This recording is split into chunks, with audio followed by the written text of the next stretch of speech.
Long before Europe hardened into a schoolroom atlas of borders, the valley of the Vltava was already grinding stone, drafting charters, steeping molten water, and pressing seals into warm wax. The river moved like a sentence without a period. Quays had no names yet, but they kept the day's warmth in their blocks the way memory keeps footsteps, the clatter of hooves, the hiss of cart wheels, the scuff of scholars' shoes.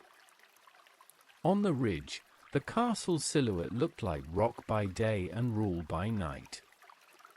And between them, language, learning to translate itself, Latin into Czech, German into statutes, prayer into song. They were not a quiet province of an empire.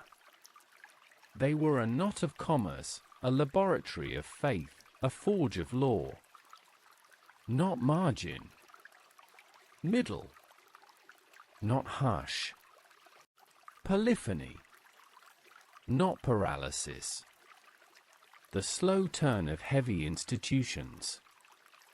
Imagine the hour when Prague Castle lifts out of the fog like a seal lifting from wax. The river below glitters like a freshly struck coin cooling in its ladle. Somewhere above, the crowned lion keeps watch, but down here at the market, the scale matters more than the escutcheon. A spice merchant quibbles with a clerk over weight and rate. A tanner snaps at a dyer about a guild order. A student nudges a friend, quoting a line that suddenly resolves into meaning, and he wants to run, to argue, to convert. The city is noisy, but not chaotic. It's the noise of a forge where every strike belongs to a rhythm. And in that rhythm hides a question. What binds the crown, the bridge, and the chalice? Why can a throne here become a pulpit a barricade, and a barricade a rule? Why does the word law smell not just of parchment but of wet stone, and sometimes of gunpowder? 3 materials, 1 statecraft, stone, silver, word. Stone sets the boundary. Silver ignores it. Word decides what to do with both. Stone is the skeleton that holds weather and doubt. Silver is the market's grammar. Word is the procedure that makes trust last longer than a rain. A city learns by watching its bridge. The bridge is the teacher, a pile supports a pier receives the thrust of an arch, a keystone locks the forces into balance. Architecture explains politics without speaking. Here, the system stands because elements lean on elements. The king needs the town needs the mint needs the road needs the bridge needs the crown. Not magic. Behavior. But into any loop a new idea sneaks like grass through mortar. An idea that asks, why should the chalice be for the few? Why should a sermon be for the learned if every heart burns? Why does truth sound different from law? These are not theatrical provocations.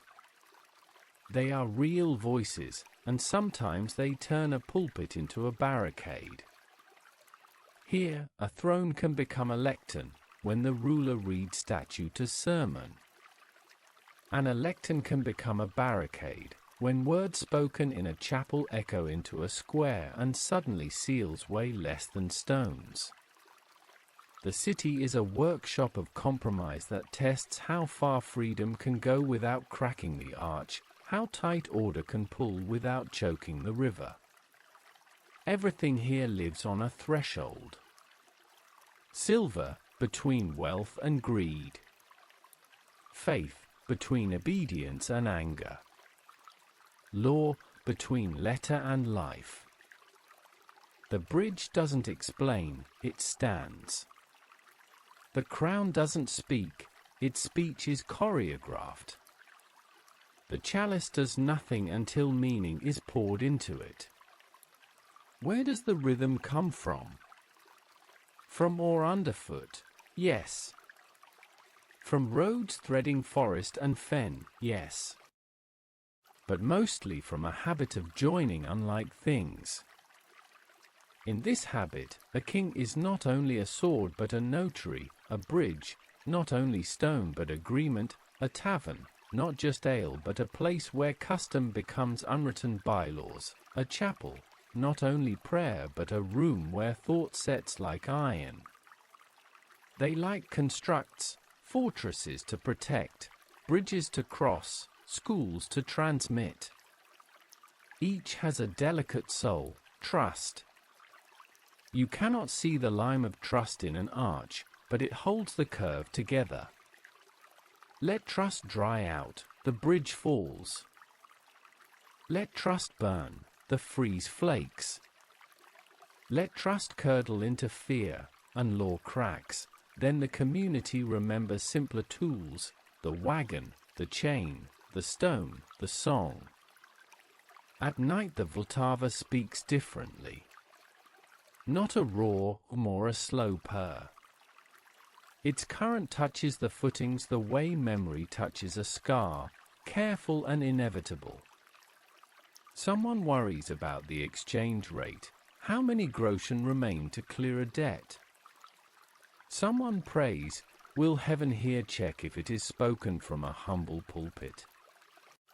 Someone contemplates order, where to draw a line between right and mercy. And someone, tempted, wants to flip the table entirely. In that night you can almost hear barrel hoops creak, herbs crackle in attic rafters, an iron key turn in a treasury lock. Not because thieves lurk. Because the crown is not ornament. It is obligation. That obligation, simple and hard.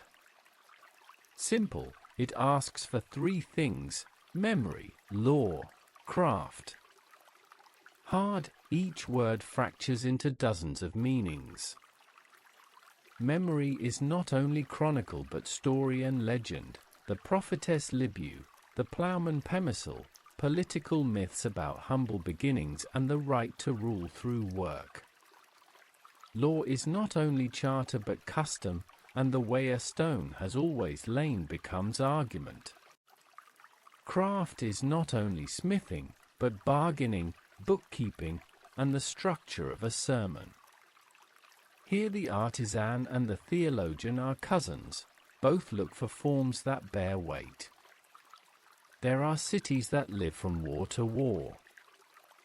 Cities that live from fair to fair. Prague lives from text to text, from ordinance to ordinance, from bridge to bridge. If you filmed a crucial decision here, your lens would not linger on a battlefield but on a table where brows are furrowed. Hands smell of iron and ink at once. People argue, invoke precedents, fish old phrases from the river of memory.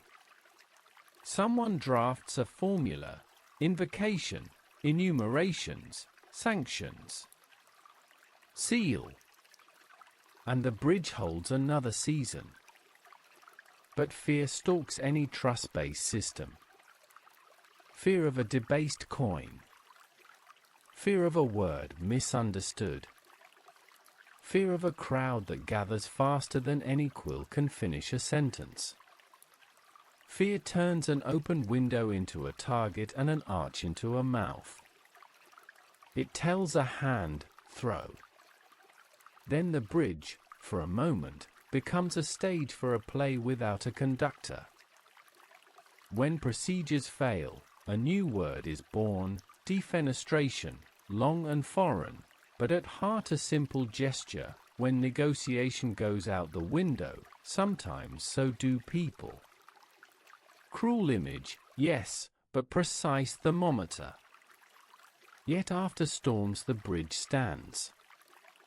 It does not care who won the argument. Its job is to hold two banks together. That indifference of stone is not the indifference of a city. The city remembers. Cobble remembers steps in which authority and protest, decency and cunning, hope and fatigue overlap. Layers pile up like coats of paint. Under Baroque lies Gothic, beneath Gothic, something rougher, maybe wooden, almost gone. But the structure repeats like a musical phrase: arch, pier, keystone. Repetition comforts. In politics, you start seeing masonry.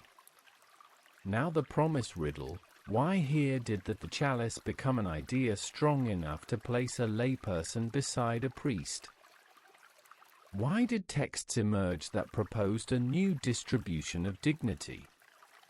Why was the university not just a school but a reserve of ideas that could become wagon wheels and roll into battle? There are many answers. Because silver finances teaching. Because roads keep the city open. Because old local custom loves balance more than locked gates. Because every artisan grasps the fairness of both kinds, each gets his portion. But perhaps the deepest answer is geometric: a bridge has no higher end. It has two banks. Without either, the bridge goes nowhere. Not allegiance to one side, but agreement between banks. Not dogma, but balance. Not shout, but form that carries weight.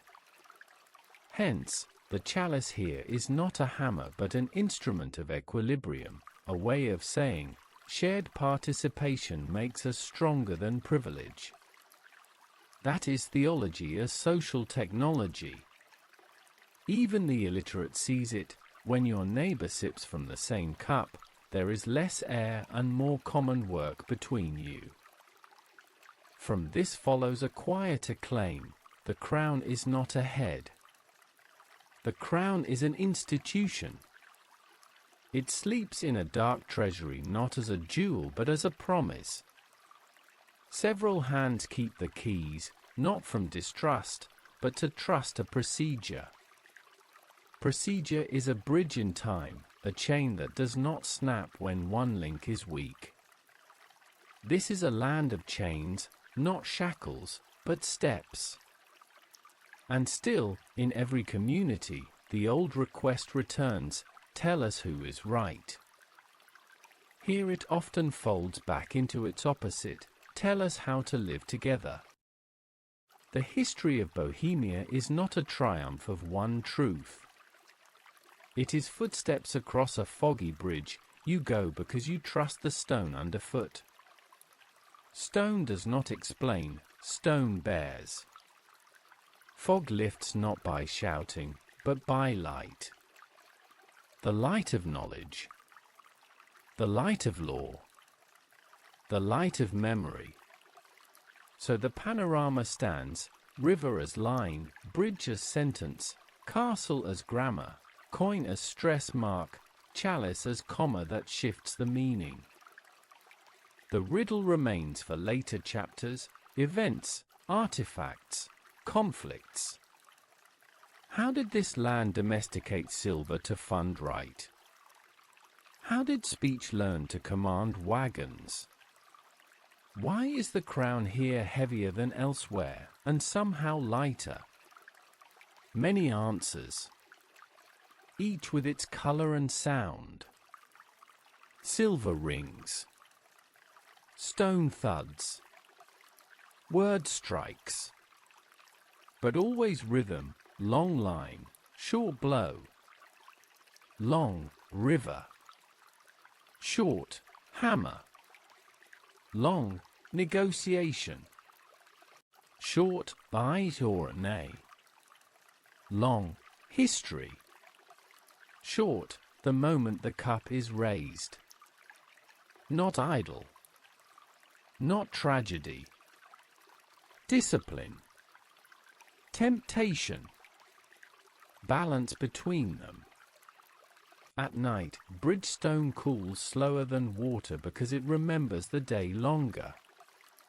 Tomorrow it will bare feet again, innkeeper with an account, notary with a charter, student with theses, soldier with a strap across his chest. They will cross because the bridge is. The bridge is because it was built. It was built because people agreed. They agreed because they believed the chalice was for many and the crown for law. But this is only the first trace. Next come the witnesses of matter. Next, coin, or seal, arch. Next, the double-tailed lion and the single-meaning cup. Next, shouts on a square and silence in an archive. And between them, us, learning to read a bridge like a text. What do we mean by Bohemians when sources speak in different tongues and different centuries? On imperial parchment the word is Bohemia, in German town books, Böhmen, in Korsmas's Chronicle, Echove, in later legal formulas, Corona Regni Bohemiae, the crown of the Kingdom of Bohemia, in prayer, the land of Saint Wenceslas. Not a border name. A sediment name. Each layer is a light falling from a different angle onto the same body.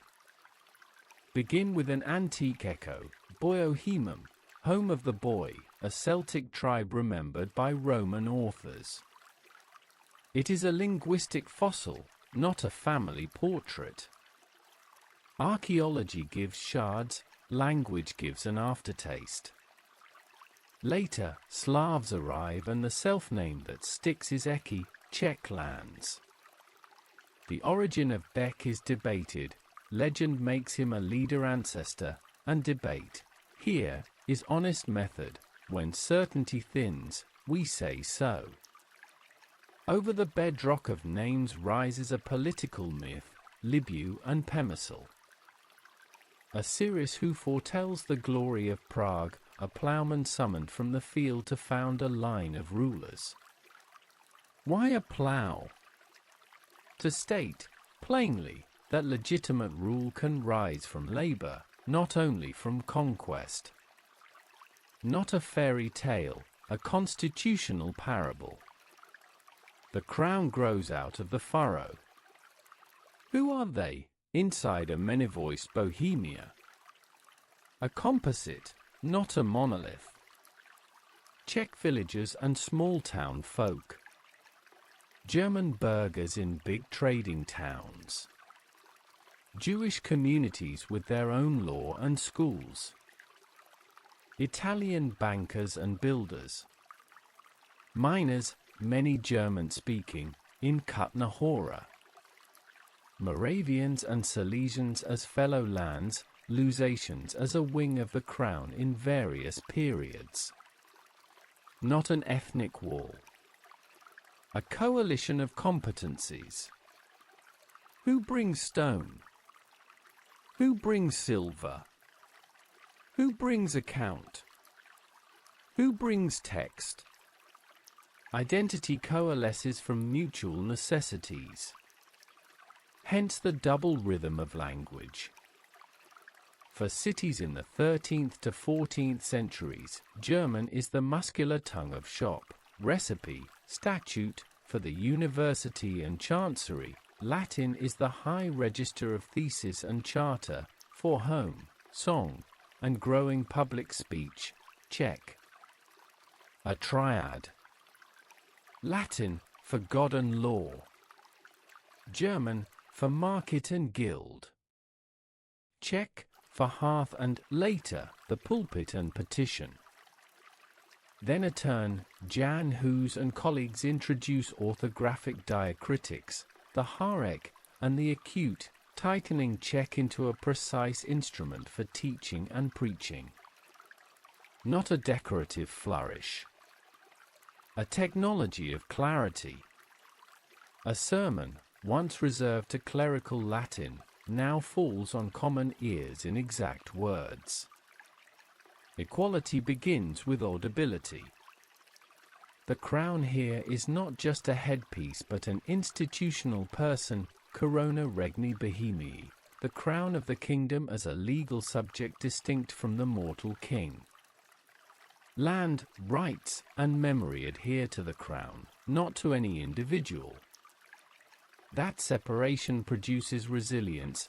Kings err, the crown endures. In the Golden Bull of 1356, the King of Bohemia stands first among the prince-electors. Small Prague, long arms. Identity feels both national and imperial, home and hinge. Law, likewise, speaks with two strong voices, land law, estates, noble rights, crown relations, and municipal law, often Magdeburg law. Towns gain autonomy, guild regulation, market days, courts. The kingdom's estates, nobility, clergy, towns, meet in diets, the political grammar of year and nay in articles. Procedure hums. Outcome matters, but even when blows fall, format saves fabric. Symbols reveal self-understanding.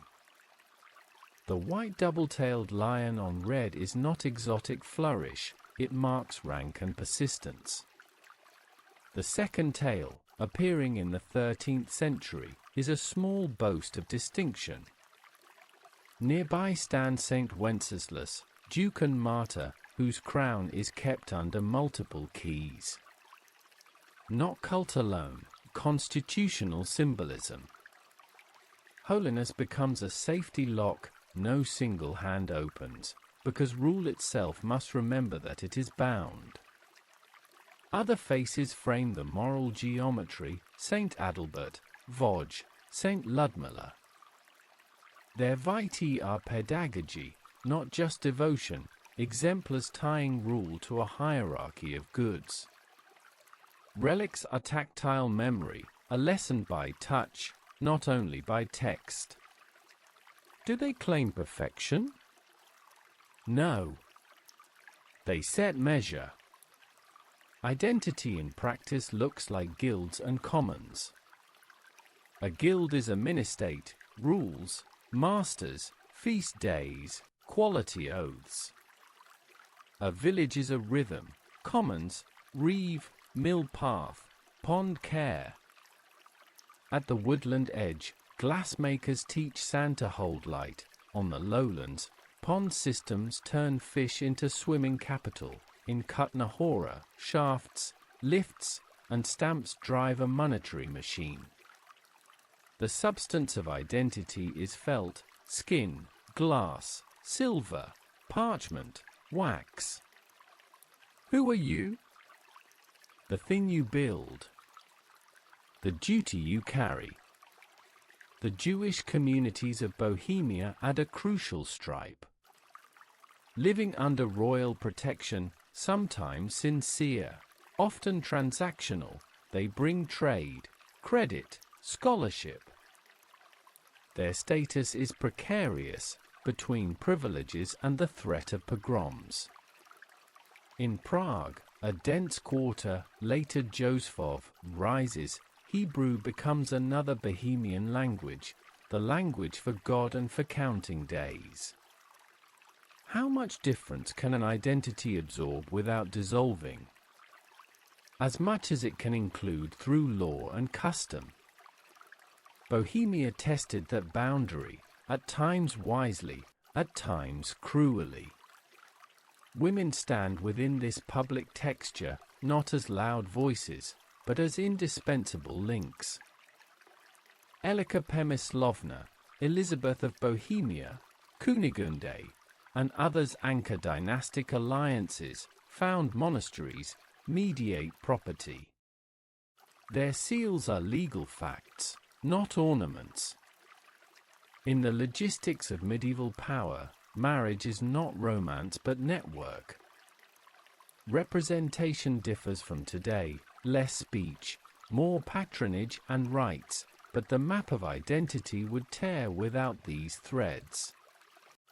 The university, 1348, becomes a factory of status.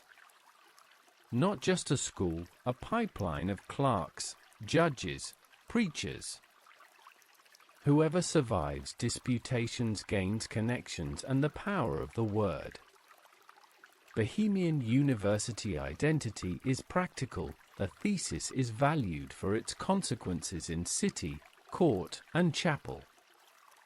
When Hus preaches in Bethlehem Chapel in Czech, he has a classroom behind his back. When a burgher supports the chalice, he recognizes a familiar mechanism of participation. In the guild, master and journeyman eat differently, but they drink from the same barrel. Faith refuses to float above daily life, it is built into urban economy. Migration is baseline. Ostsiedlung brings foresters, farmers, and artisans, villages gain regular ground plans, towns formalize guild statutes and city law. The Czech milieu does not merely copy, it translates foreign tools into local rhythm and rhetoric. After a few generations, a foreign institute becomes a native organ. It wasn't borrowing. It was translation. Then the Hussite moment. Not only militant, conceptual. The doctrine of communion in both kinds, the chalice for laity and clergy, deepens the horizontal of participation.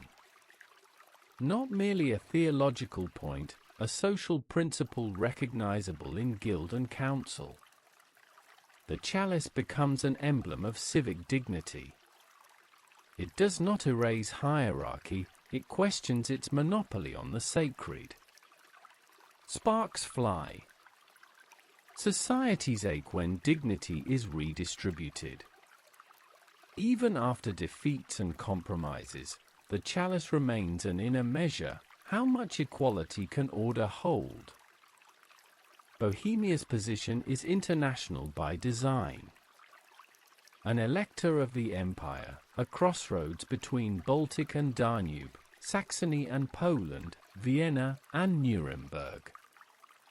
This is bridge geopolitics. Standing in the middle requires fluency in multiple protocols, Roman law and custom, Latin theology and vernacular devotion, imperial ceremonial and municipal democracy. Not either law. Both sand. Resilience flows from redundancy. If one line snaps, the net holds. Dark zones remain. Limits of inclusion. Jewish quarters at risk, peasant risings under sanction, language tensions between urban German and rural Czech, ecclesiastical power sometimes reading town autonomy as subversion. Bohemia learns, painfully, that conflict must be formatted, not left to rupture. Procedure again. Let's draw a 5-pillar sketch of identity. The Crown as institute, land and rights adhere to an entity beyond the person. The bridge as lesson, mutual supports over domination. The chalice as principle, participation over dispensation. Language as instrument, diacritics and preaching as technologies of equality. Law as conflict format, diet, statutes, municipal courts. Add the lion as sovereignty's glyph and the saints as moral geometry, and you hold the inner map, streets leading not only to church and market, but also to archive. In Bohemia, the archive beats like a second heart beside the treasury. Memory is documentary. When rights are argued, the first witness is not a sword but a seal. Paper is cheaper than war.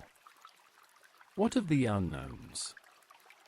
We do not know exactly how every early tribal confederation functioned, the precise mix of Celtic, Germanic, Slavic populations in each valley, the shifting boundary between urban German and rural Czech in any given decade, the exact count of treasury keys in each century, how much Latin appears in day-to-day letters of middling officials.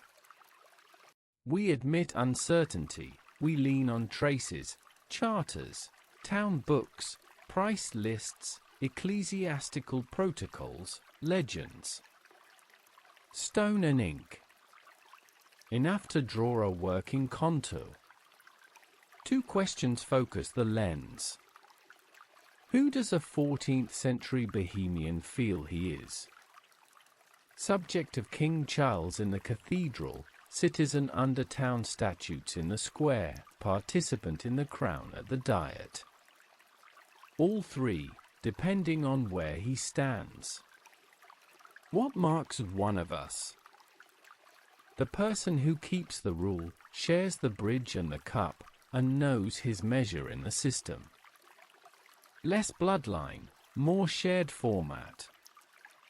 Thus Bohemia survives pain, White Mountain, forced counter-reformation, later language overcodings. An identity assembled from procedures and symbols recovers like stone retaining heat after sunset. It retreats into custom, craft, and home speech, and returns to the square when history opens the shutters.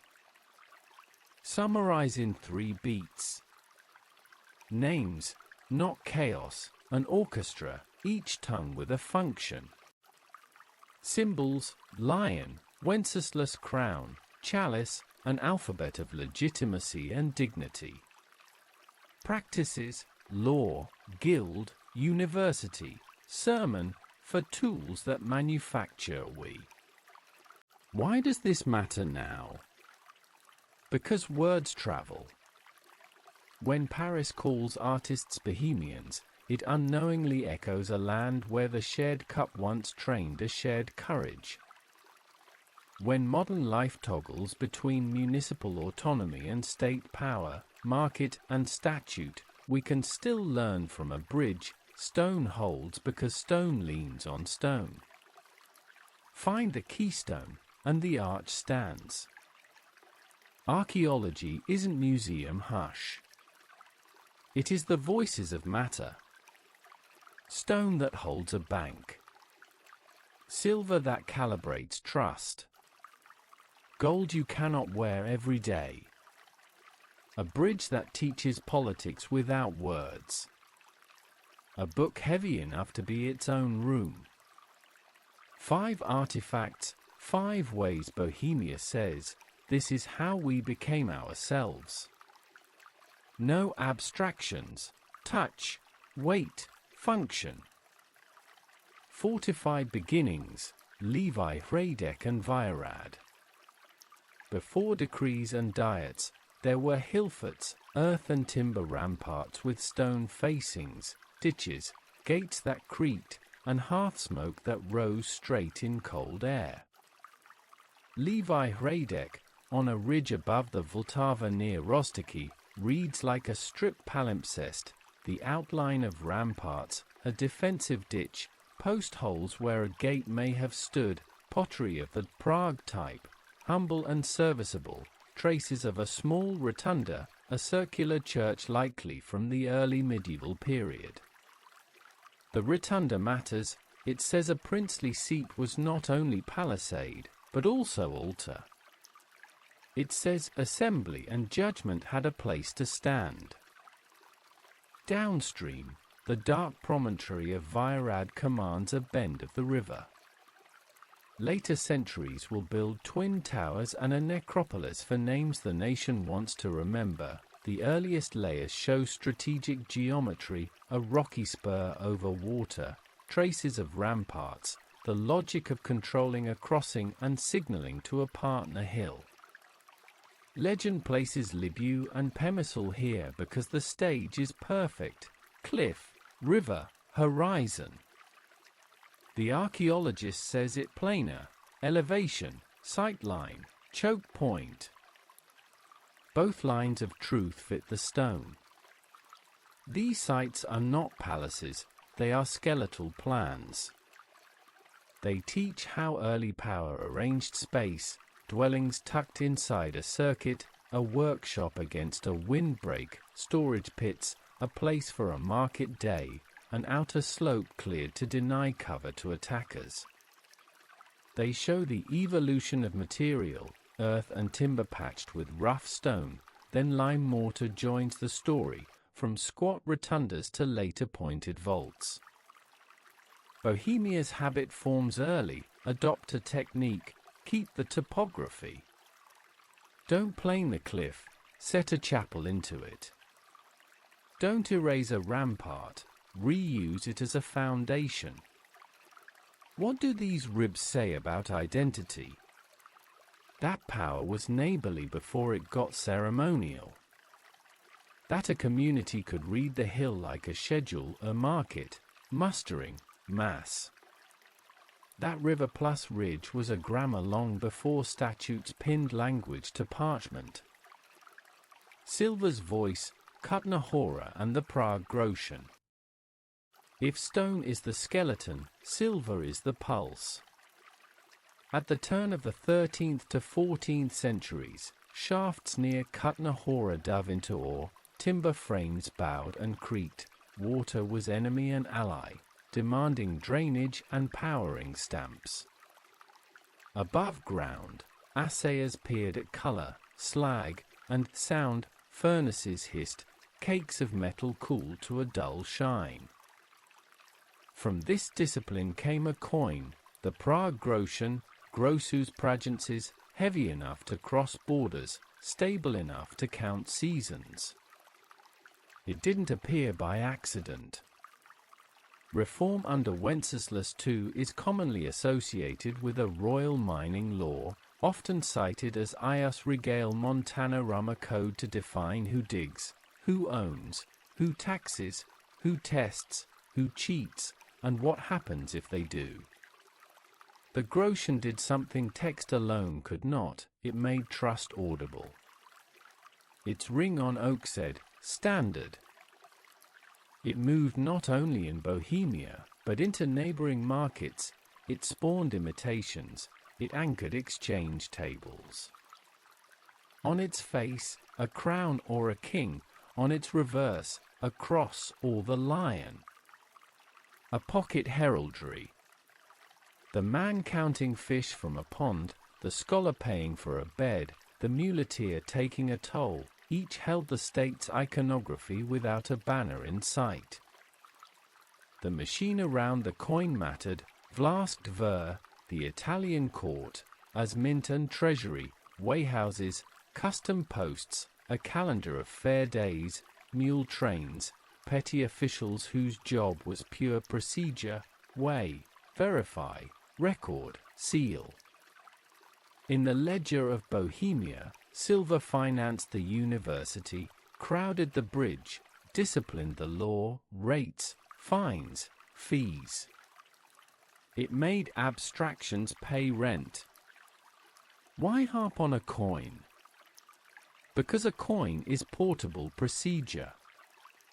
Degrade it silver and you unwrite your own law. Keep it honest and you export Bohemian order stamped in metal. No proclamation travels farther. The St. Wenceslas crown, a promise under keys. Gold absorbs story. The St. Wenceslas crown, cabochon sapphires, rubies, spinels, pearls mounted on an arched circlet, belongs to the 14th century and the orbit of Charles IV. It glitters like a claim, yet functions like an institution. It rests in a chamber of St. Vitus Cathedral behind multiple locks, access historically required several key holders, an arrangement that altered with time but kept the principle, no single hand opens alone.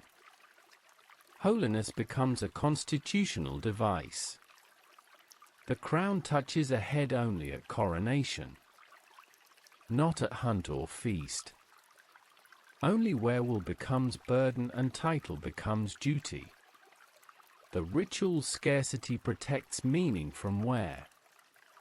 Around it accrete legends about a sacred nail in the cross atop, about the curse on an unworthy brow, about weight that grows with conscience.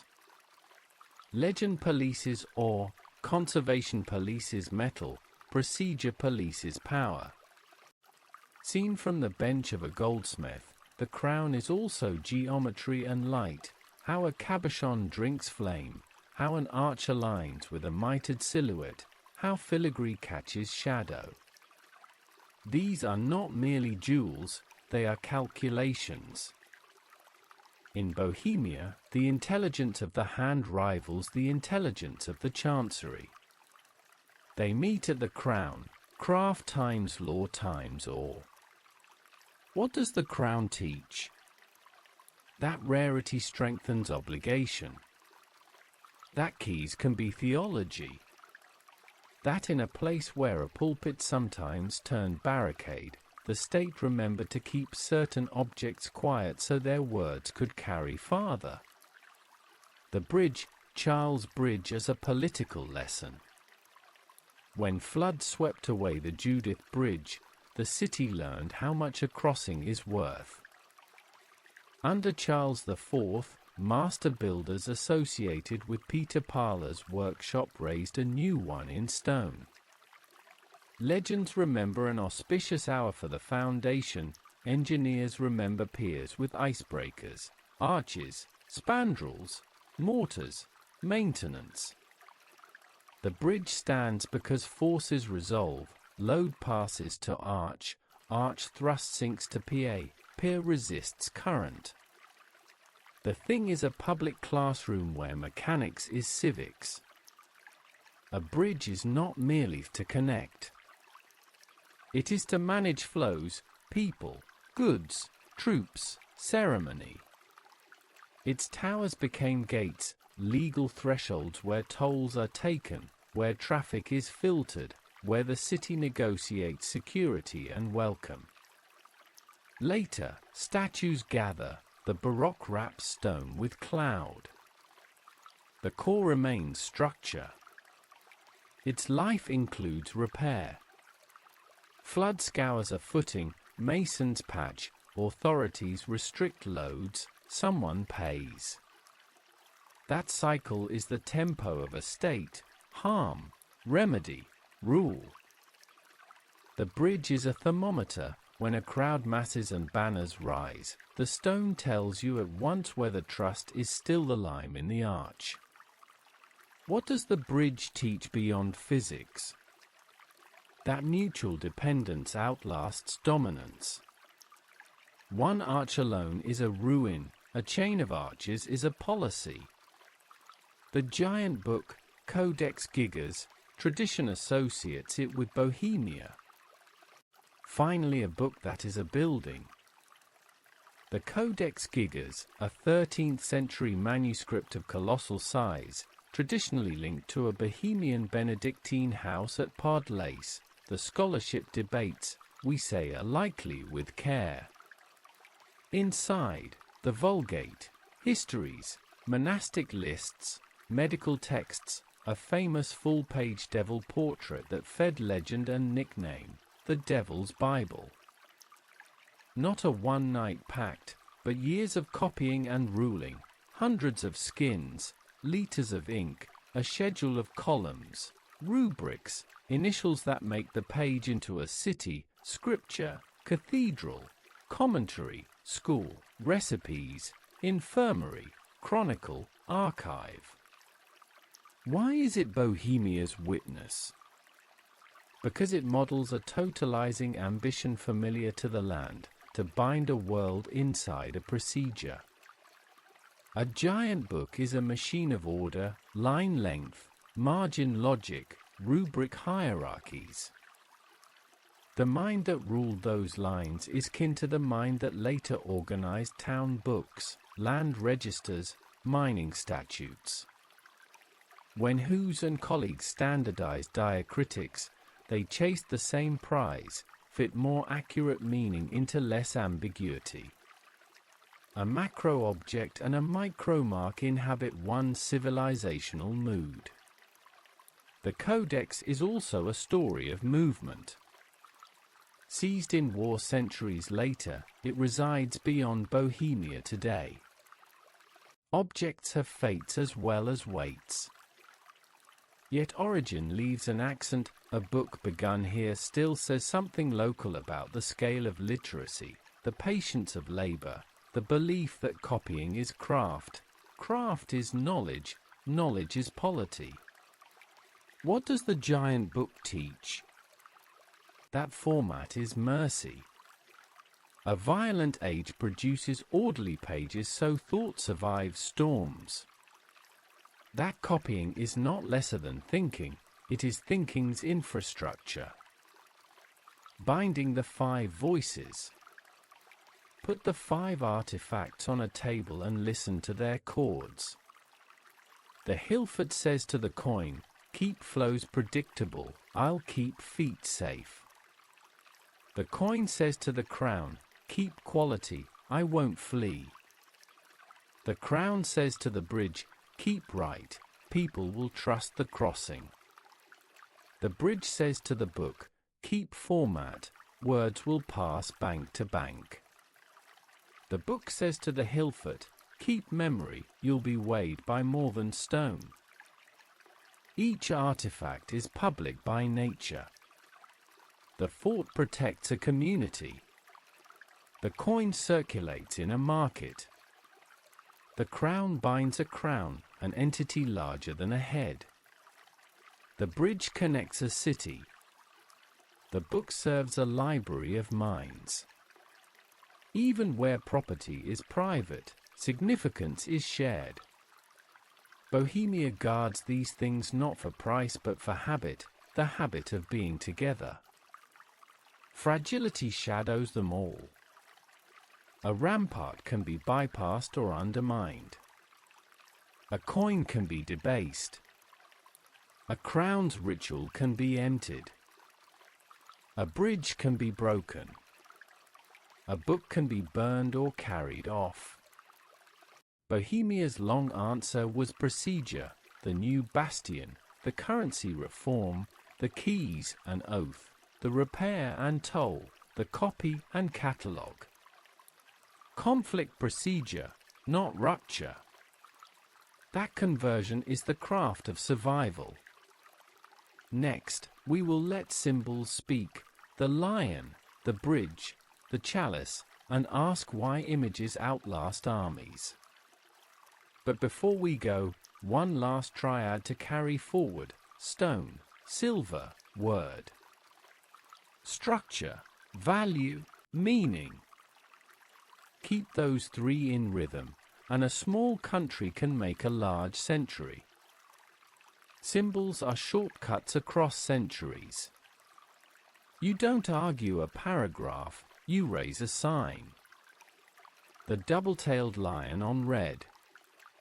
The wooden chalice on a banner. The stone bridge over the river.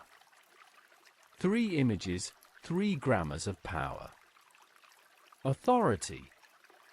Participation. Interdependence. They are not decoration. They are working tools, pulled from scabbard, lifted in procession, trodden underfoot day after day. And like tools, they carry scratches from use. The lion, authority that outlives the wearer. A lion prowls European heraldry like a thesis in the margins, assertive, legible, everywhere. Bohemia's lion is white, argent, on red, double-tailed, crowned, rampant.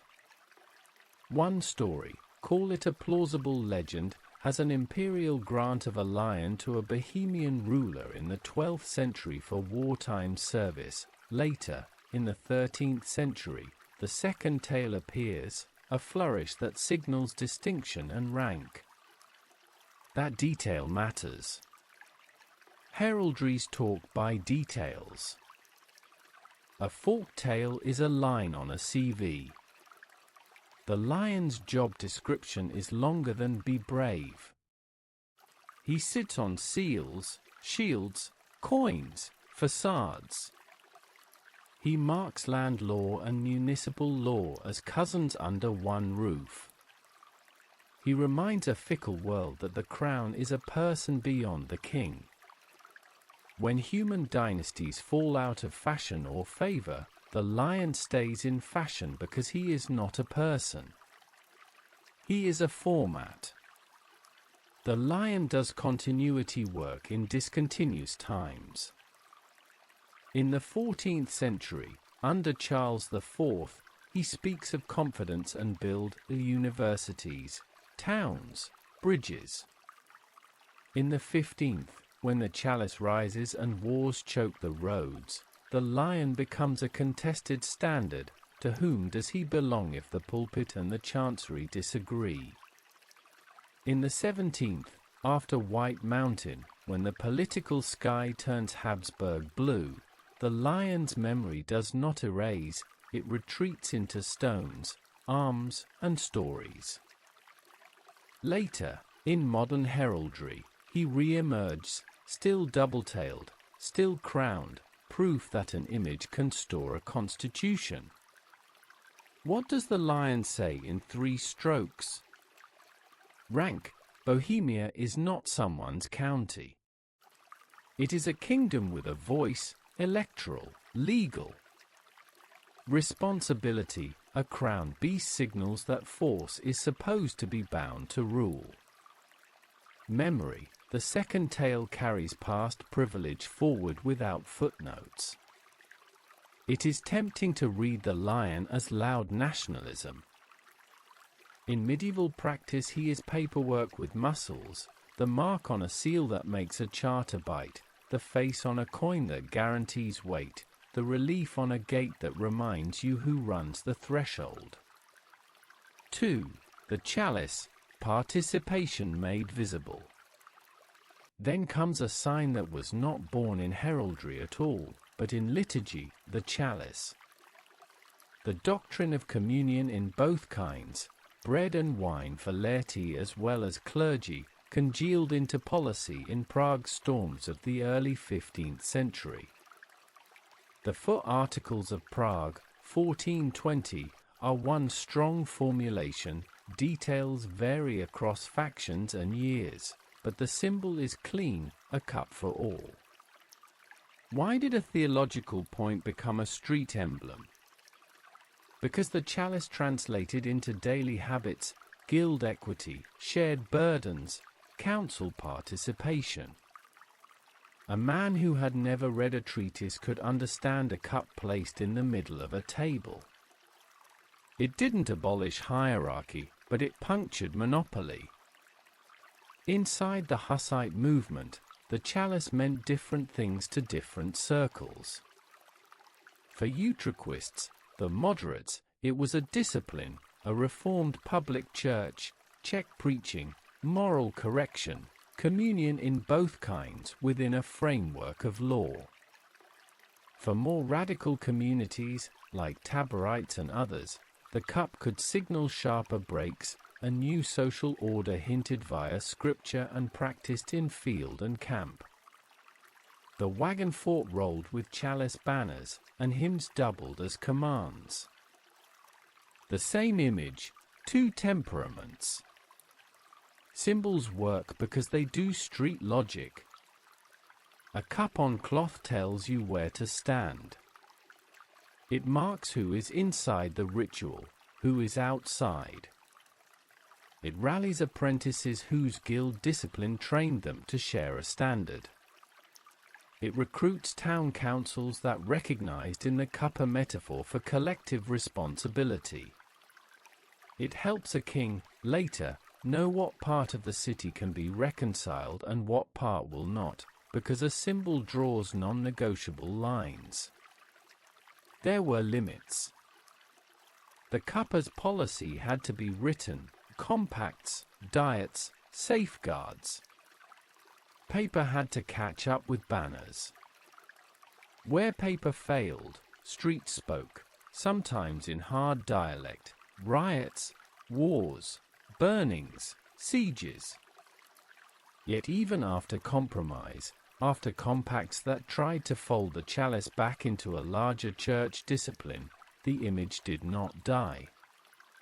It sank into memory and craft, pewter cups, window glass, simple wooden village sacristies, later coats of arms of towns and societies.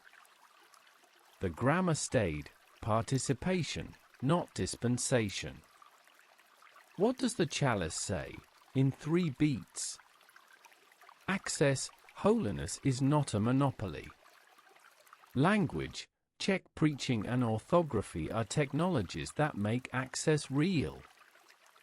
Boundaries, equality must be formatted, law, right, or it spills. 3. The bridge, interdependence you can walk on. Bohemia did not invent bridges, it lived by one. The Charles Bridge is more than a crossing, it is applied ethics in stone. Arches lean on each other, loads pass along a chain, repair is part of being. The bridge teaches mutual dependence better than a treatise because you can touch it. As symbol, the bridge says 3 things at once. We are one city, because our halves must meet. We manage flows, goods, troops, processions, refugees, with rules, tolls, gates, hours. We accept maintenance as political virtue, floods come, we mend. Because of its publicness, the bridge is also a stage. Processions of kings and relics, entry of envoys, later, the open air of markets and marches.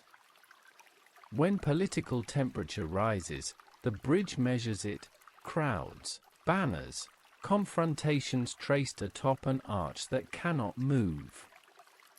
The symbol holds a paradox, stability bearing conflict. A city learns to speak bridge. Councils use bridge logic when writing statutes, each article supports another, a keystone clause locks the set, remove it, collapse. Merchants think in bridge spans, interval between tolls, risk at piers. Priests preach bridge homilies, 2 banks, 1 passage, faith and works, heaven and earth. Not because of poetic vanity, but because stone has already persuaded more people than words will. How the 3 talk to one another. Put the 3 on one table, lion, chalice, bridge. Now listen. The lion without the bridge is authoritarian. He knows how to command but not how to lean. The chalice without the bridge is romantic. It promises equality without a structure to carry it. The bridge without lion or chalice is empty engineering, admirable stone with no polity to serve.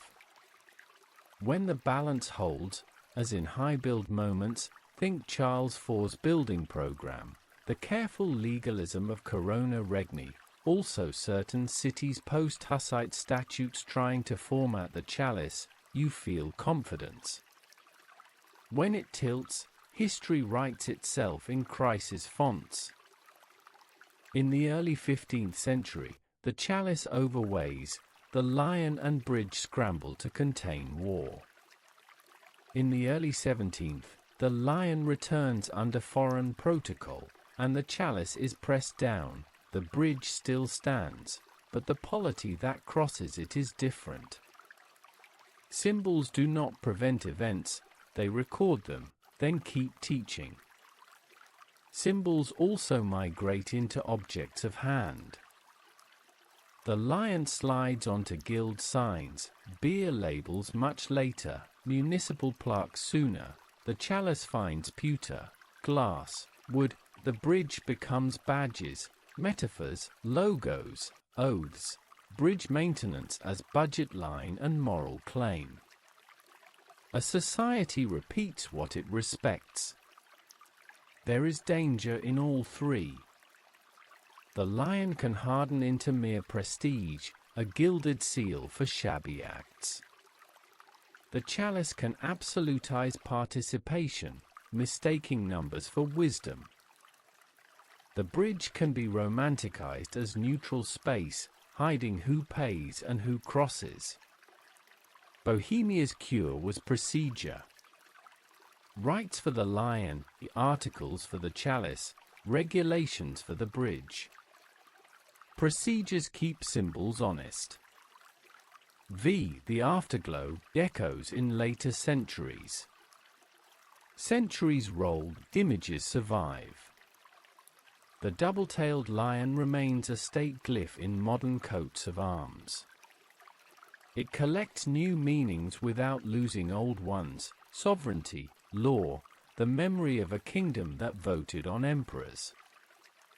The chalice leaves a subtler wake, in church interiors and town emblems, in the persistent Czech habit of clarity, spelling reforms, blunt public speech, a pride that the vernacular can carry serious things.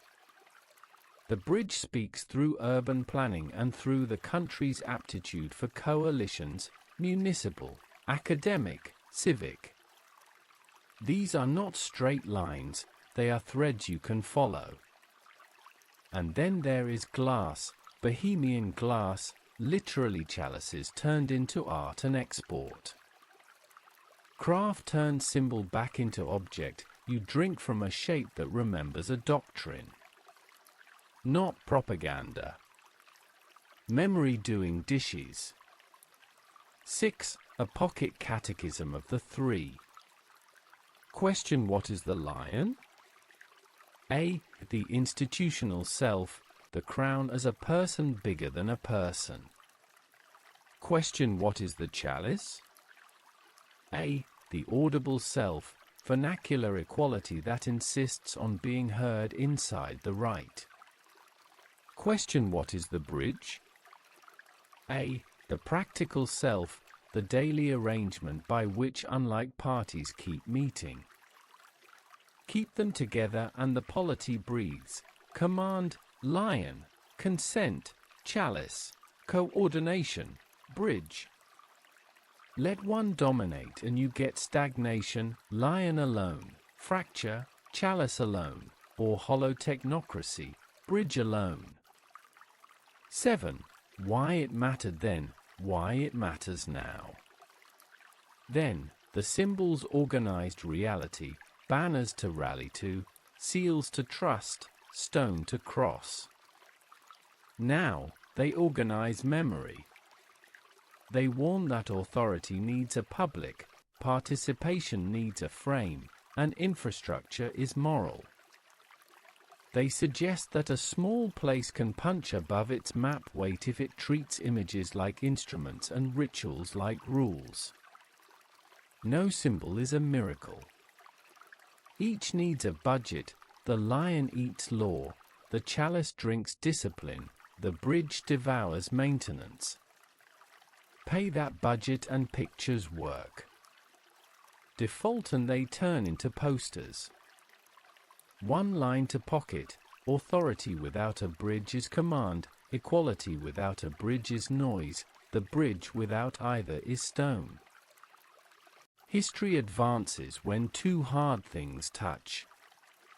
In Bohemia those hard things were often empire, church, and, sometimes, nature. Sword meets charter. Sermon meets street. Flood meets pier. Three collisions set the long rhythm, the Silver King against the imperial rule, 13th C, the chalice against the papal order, 15th C, the window against the Habsburg slope, 17th C. Each time the country learned a new procedure, or paid for not having one. Iron crowns, silver veins, Pemisal Otaka II versus the Empire, 13th century. A king with awe under his feet grows tall.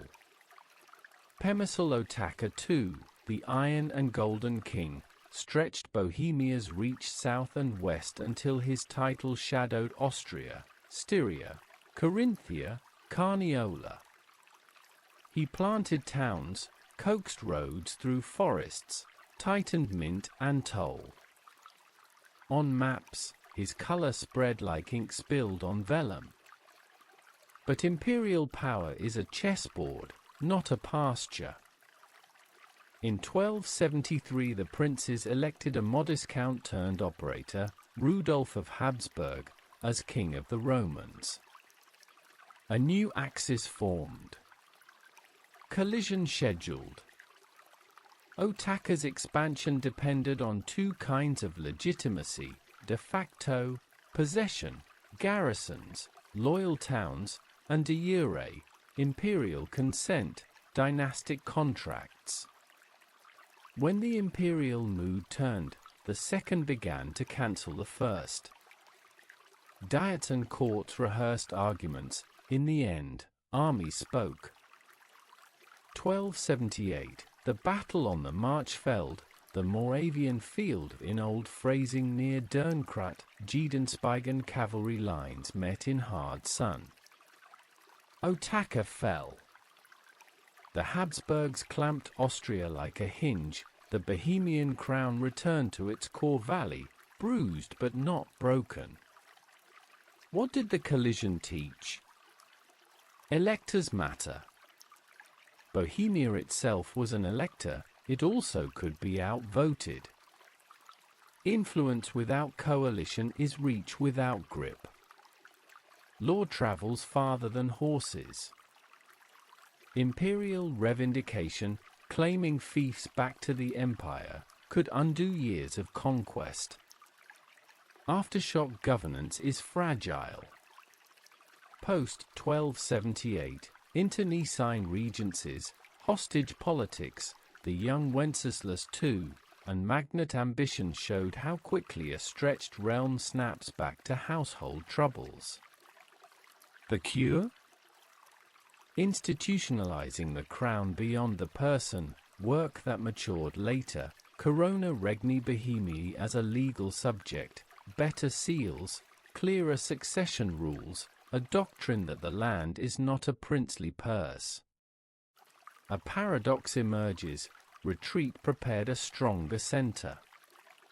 By the 14th century, under Charles IV, the lesson becomes a policy: build inside the valley what you cannot hold beyond it. Bridge, university, law. 2. Fire, wagons, song, the chalice vs. The Papal Order, 15th century. The next collision began at a desk and burned at a stake. Jan Hus, preacher, rector, reformer, argued for moral reform, vernacular preaching, scripture's authority, and, in a broader movement, for communion in both kinds. Summoned to the Council of Constance under a promise of safe conduct, he was condemned and burned in 1415. Fire makes images. The chalice became not only a doctrine but a banner. The city replied with windows. 1419, a crowd in Prague heaved city officials out of the new town hall, the first defenestration. Politics went vertical. Then war, not anarchy, but organized by wagon forts, Vazova Radba, drilled infantry, and song. Kto Boi Bajovnasi, a hymn that could unsettle a crusading army before a sword crossed. The siege of Vitkov Hill, 1420, Icarus handful beat back a larger force by topography and wagons. Later victories, Tarshov, 1427, Domalis, 1431, became proof texts that a disciplined new tactic could break old cavalry pride.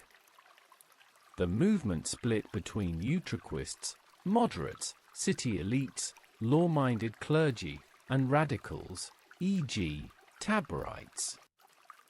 Both flew the chalice, but they pronounced it differently. The Utraquist agenda, reformed parish life, Czech preaching, communion in both kinds, compromises with broader Christendom. The radical impulse, new social forms, stricter biblical literalism, anti-feudal temper. For 15 years, crusades came and went, fields burned and reploughed, towns learned to fix gates by sundown and fetch water at dawn. War became a civic curriculum. What ended it? Paper. The Compacts of Basel, 1433–34, terms that recognized communion in both kinds under conditions, brought Utraquism inside a controlled church framework.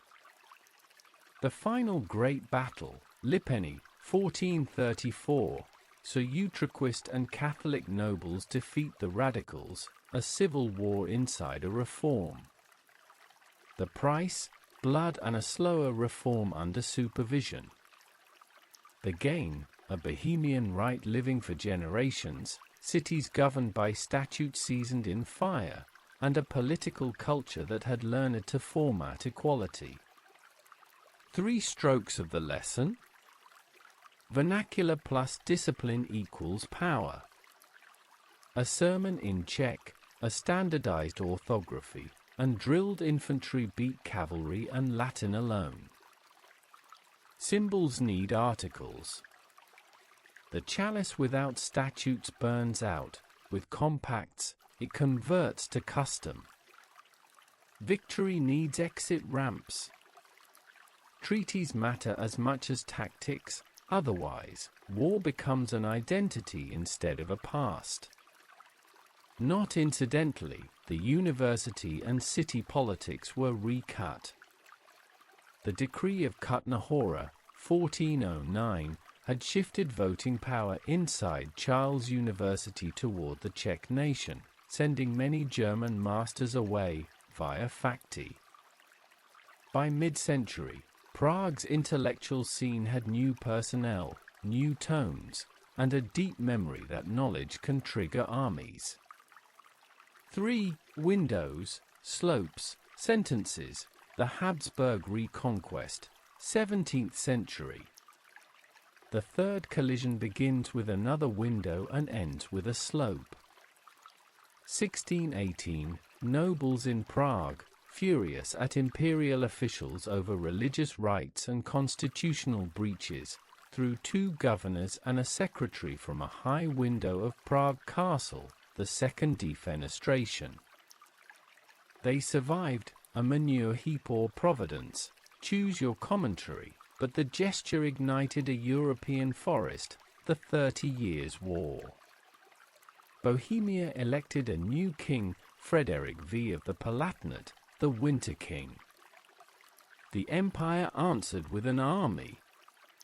1620, on the White Mountain outside Prague, the Bohemian Estates army broke.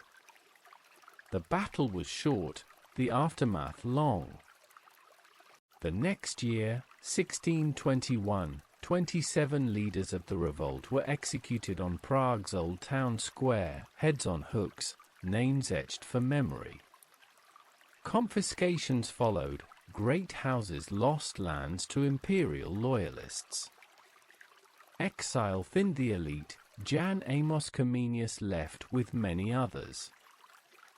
The renewed ordinance of the land, 1627 for Bohemia, 1628 for Moravia, tightened the screws, the crown became hereditary Habsburg, German expanded as the language of high administration and law alongside Latin, Catholicism was enforced, Jesuits took pedagogical command in many places.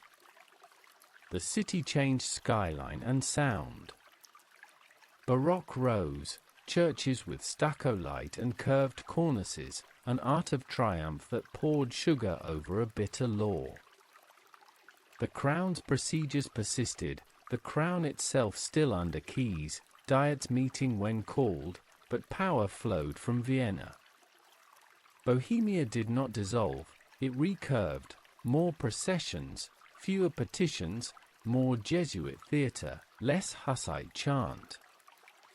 The Czech language retreated from official heights and survived in parish, home, song, craft, a long inhale before a later exhale. Lessons? Windows are accelerants. Defenestration is pure theatre, theatre changes calendars. Victories are verbs.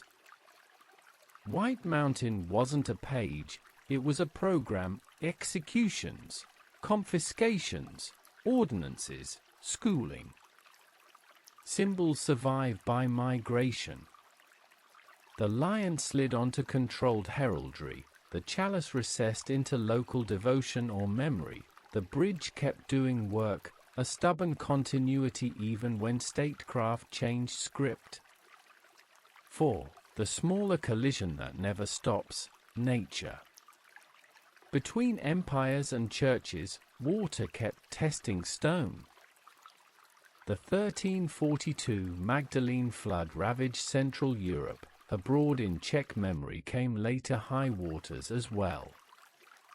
In Prague, the older Judith Bridge had already been destroyed in the 1340s, forcing the crown to invest in the Charles Bridge, engineering as a political answer to weather. Floods recurred, each time repair rewrote the social contract, workers paid, routes reopened, taxes justified by visible necessity.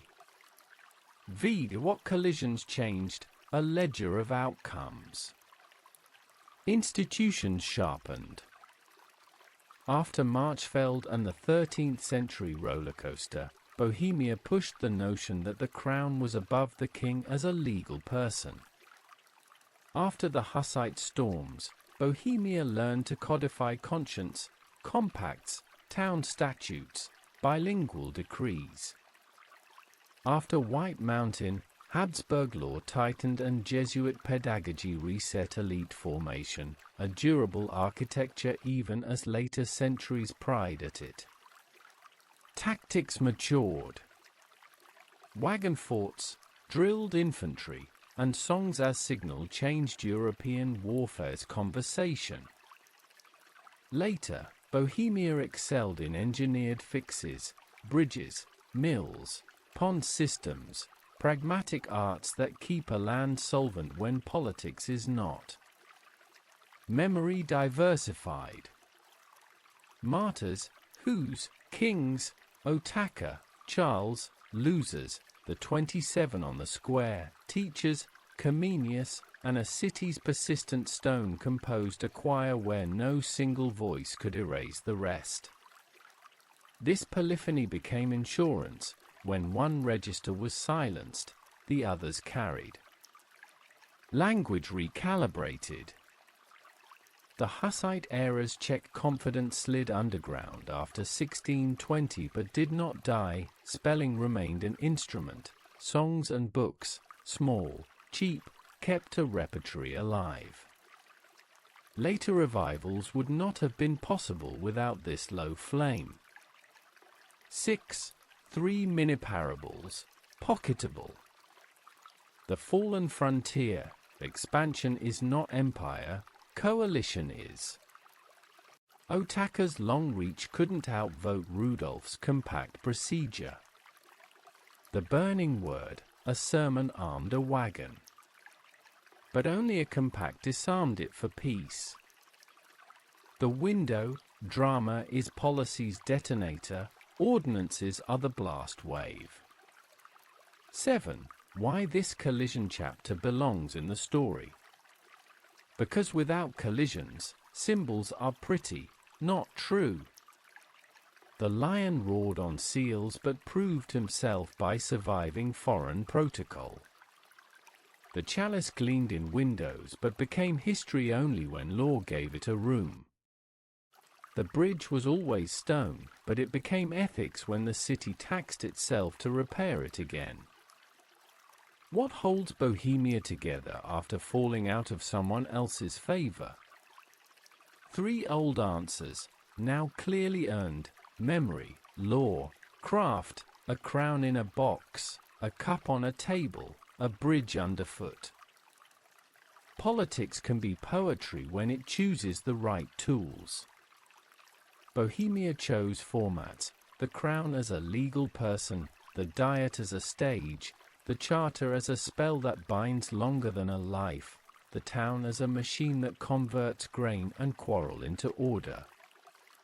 Add roads and bridges, mines and mints, guilds and watches, and you have something sturdier than charisma. You have procedure. The crown above the king, Corona Regni Bohemiae. A medieval novelty with modern legs, the crown of the Kingdom of Bohemia is not a headpiece, it's a juridical person. Lands, rights, archives, and symbols adhere to the crown, not to whoever happens to wear it. That idea, a lawyer's keystone, means continuity when dynasties wobble. It means a treasury that outlives a temper. It means a coronation rite that reminds the mortal, you enter something larger than yourself. The Golden Bull, 1356, wrote Bohemia into the empire's core logic. The King of Bohemia stands first among the prince-electors in ceremonial order. The ink had consequences. Electoral dignity became leverage. A Bohemian sovereign could be inside imperial arithmetic and still tend a local garden, laws, bridges, a university, a city plan. The formula was both and, imperial role plus local build. Carl Taine, the strong barks of a program, is not merely stone romance, it's architecture as policy. Keep the crown and charters safe, make the route to them narrow, bind the ritual to a place that teaches slowness. The building itself engineers time. 2. Estates and diet, who says yea and nay? The kingdom's diet, land assembly, gathered estates, lords, knights, royal towns, clergy in various roles, depending on era. The Diet is less a parliament in the modern sense and more a gearbox. It translates need, tax, defense, repair, into articles, clauses that can be read, counted, sealed. Voting happens by estate, petitions climb upward, royal proposals are shaved by conditions. The point is not speed. The point is binding. Inside the estate's world, there are courts and books.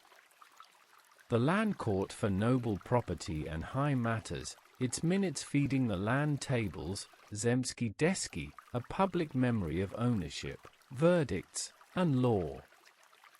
Town courts under Magdeburg law or local variants, swift on debt, property, guild discipline.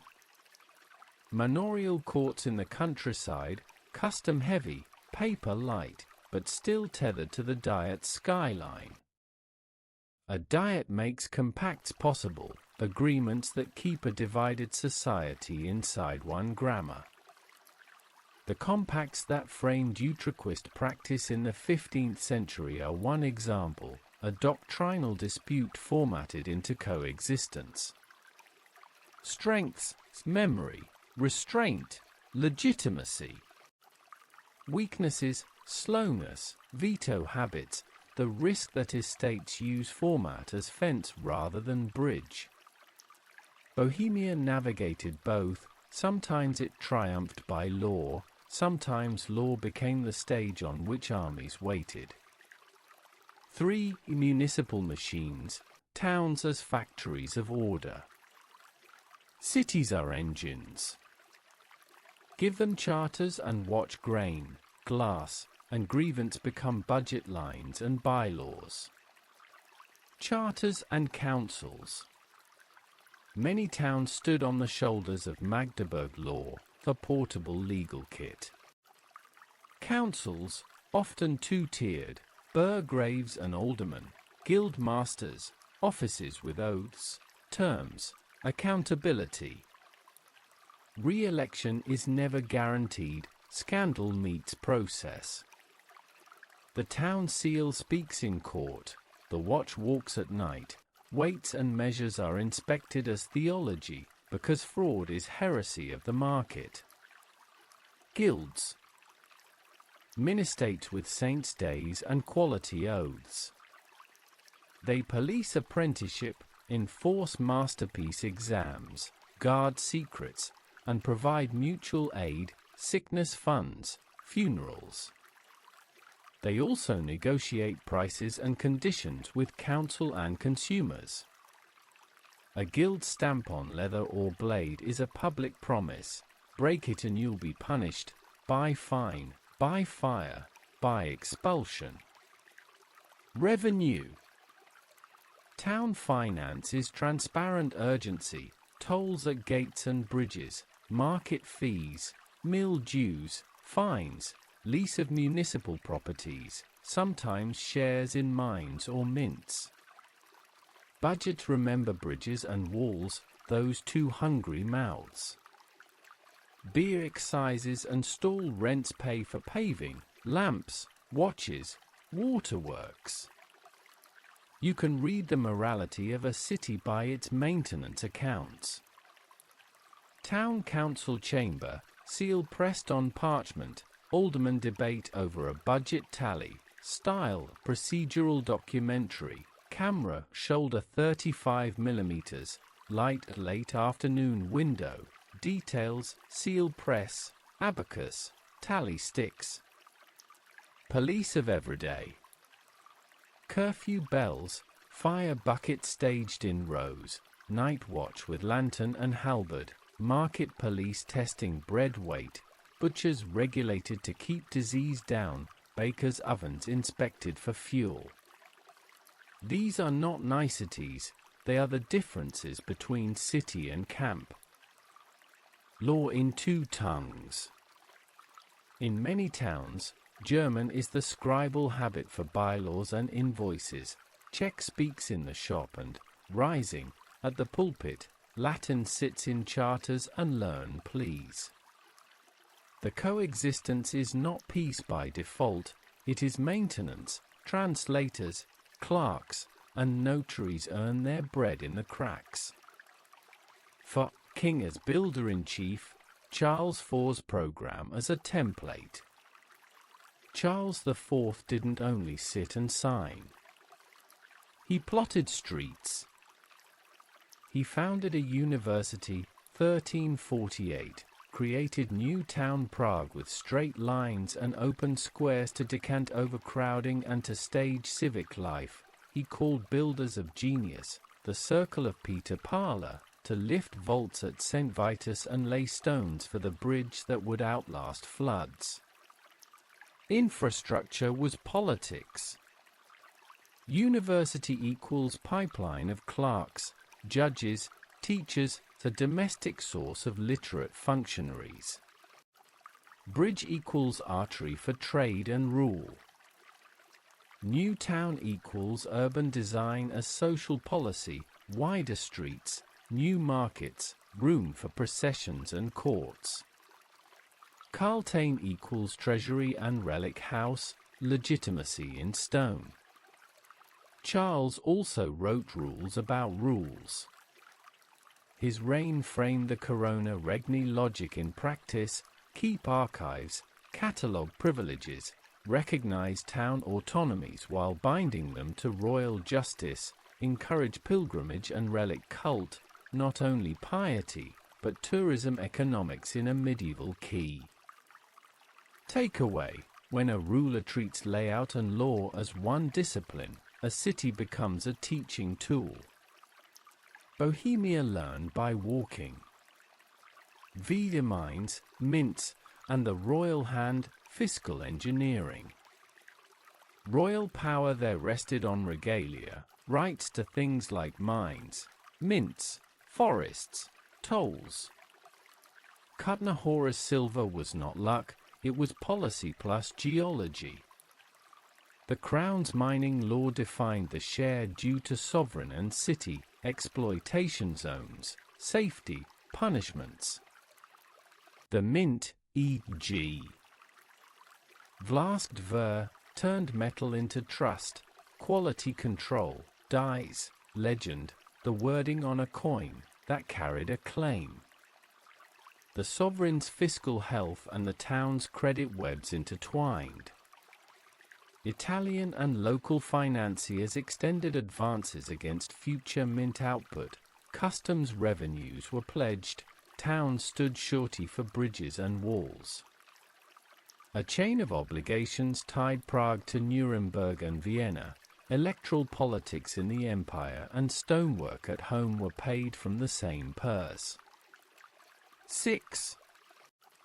The 15th century compromise engine, Utraquist order within a crown. After wars, compacts hammered a mixed church life into law, communion in both kinds under a supervised rite, check preaching, clerical discipline, episcopal questions parked in negotiated corners. The Utraquist consistory, a church governance body within the new order, managed appointments and discipline. Cities ran with bylaw energy, the university changed personnel and tone, the Diet practiced plural stapling, attaching rivals by clauses. A century-long demonstration, you can format disagreement into a workable architecture. 7. George of Podbrady, the export model. George of Podbrady pushed a startling thought, a league of Christian princes to keep the peace by treaty and court, supranational procedure avant la lettre.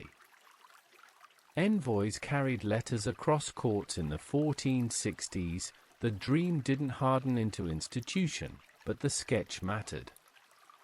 Bohemia, used to compacts at home, imagined compacts abroad. Not imperial revolt. Procedural imagination. 8. After 1620, centralization by ordinance. The renewed land ordinance, 1627-28, changed the wiring, the crown hereditary in the Habsburg line, Catholic confession enforced, German climbed in administration beside Latin, estates leverage reduced, Jesuit education seeded a new elite. Some municipal freedom survived as engines of necessity, cities still needed to pave, light, guard, tax. The crown as person persisted, but its voice now spoke with Vienna's cadence. The political engineering did not vanish, it retuned, procedures became stricter, petitions longer, and the archive even more essential. The Czech language retreated from the chancery but lived in courts of custom, parish, print. Later centuries would pull that thread back to the front of the loom. 9. The city as choreography, how space enforces law. Walk the new town grid and you see statute in stone. Wide market squares for inspections and proclamations. Straight streets for patrol and fire breaks. Gatehouses with rooms for toll clerks. Bridges that narrow to control crowds. Courtyards, like the TYN, a customs precinct, where goods are counted and charged. Fountains placed to prevent riots over water. Urbanism is behavioral design. Paper organs, notaries, seals, and the speed of trust. Notaries are the kingdom's nervous system. They know formulae, invocations, narrations, dispositive clauses, sanctions. They keep protocols, cross-reference register, and attach seals that bite into time. A society like this runs on recognizable openings and predictable closures. If a town can issue a copy with notarial sign, it can borrow against the future and settle a quarrel without spilling blood. Paper saves coin, coin repairs stone. 11. A short lexicon of Bohemian political engineering, pocket cards. Crown, legal person, continuity engine. Diet, article factory, consent gearbox. Land tables, memory ledger, ownership and verdicts. Town charter, autonomy bundle, machine instructions. Guild, quality militia, mutual aid. Mint, trust press, legend as claim. Bridge, ethics in stone, budget sync, civic pride. Compact, conflict formatted, peace with clauses. 12. 3 mini-theorems, tested by centuries. Infrastructure is constitutional. A bridge is an article you can walk across. Language is logistics. Diacritics and bylaws move, meaning the way carts move grain. Archives are armories. Seals win more often than swords, over time. 13. Why this matters, then and now. Then, format: let a small kingdom ride big currents without drowning, imperial elections, papal councils, floods, dynastic storms. Now, format is still the bridge, when authority swells, when equality shouts, when flows surge, you ask procedure to carry the weight. Bohemia's long experiment says, make habits holy. Turn maintenance into pride. Treat archives like altars. Keep cities tuned like instruments. When a window shatters, let the ledger hold. Ritual is politics in a softer grammar. You can outlaw a banner, you cannot forbid a bell from drawing breath. In Bohemia, belief learned to translate, Latin into Czech, ceremony into custom, doctrine into bread, wine, water, song. Not a switch. A braid. Old strands, saints, processions, relics, twisted with new strands, vernacular sermons, the chalice, a conscience schooled by disputes. What emerged was not purity, but practice, ways to keep a week, to mark a life, to turn a city's pulse into prayer, and prayer back into law. In places that teach by walls, cathedral, chapel, hill. 3 spaces diagram the religion of a kingdom, the cathedral, the preaching chapel, and the hill above the town. St. Vitus Cathedral is the grammar, hierarchy in stone, Latin in rib and boss, a treasury clipped to a cult, St. Wenceslas at the center, the crown nearby behind keys. Processions move like punctuation, light writes clauses on columns. Even for those who never read Latin, the building pauses, altar, holy, choir, learned, nave, people, crypt, memory. It is a lesson in order. Bethlehem Chapel is the vernacular, plain walls, Czech speech, a cup on a table. Here Jan Hus and others tune faith to the tongue of the street. No marbles, no fresco storm. Just audibility, words that turn elbows and backs into participants. A chapel like this is not anti-cathedral, it is another organ in the same liturgical body. Witkopf Hill, and hills like it, is the test, where right becomes defense. On that slope in 1420, wagons chained into a psalm, a hymn-counted cadence, a city's faith learned to stand without walls. Religion absorbed topography, the landscape became liturgical. 3 places, 3 vocations, order, audibility, endurance. keep them in tune and belief hums. 2. The yearly braid, calendars that hold a people. Ritual is time management with incense. The liturgical year, Advent's hush, Christmas's brightness, Lent's abstinence, Easter's lift, Pentecost's breath, wove through market days, guild feasts, royal entries, harvest. In Bohemia, the calendar carried local weight. Saint Wenceslas, the 28th of September, not just a martyr but the patron of the land, his day-braided kingdom and altar.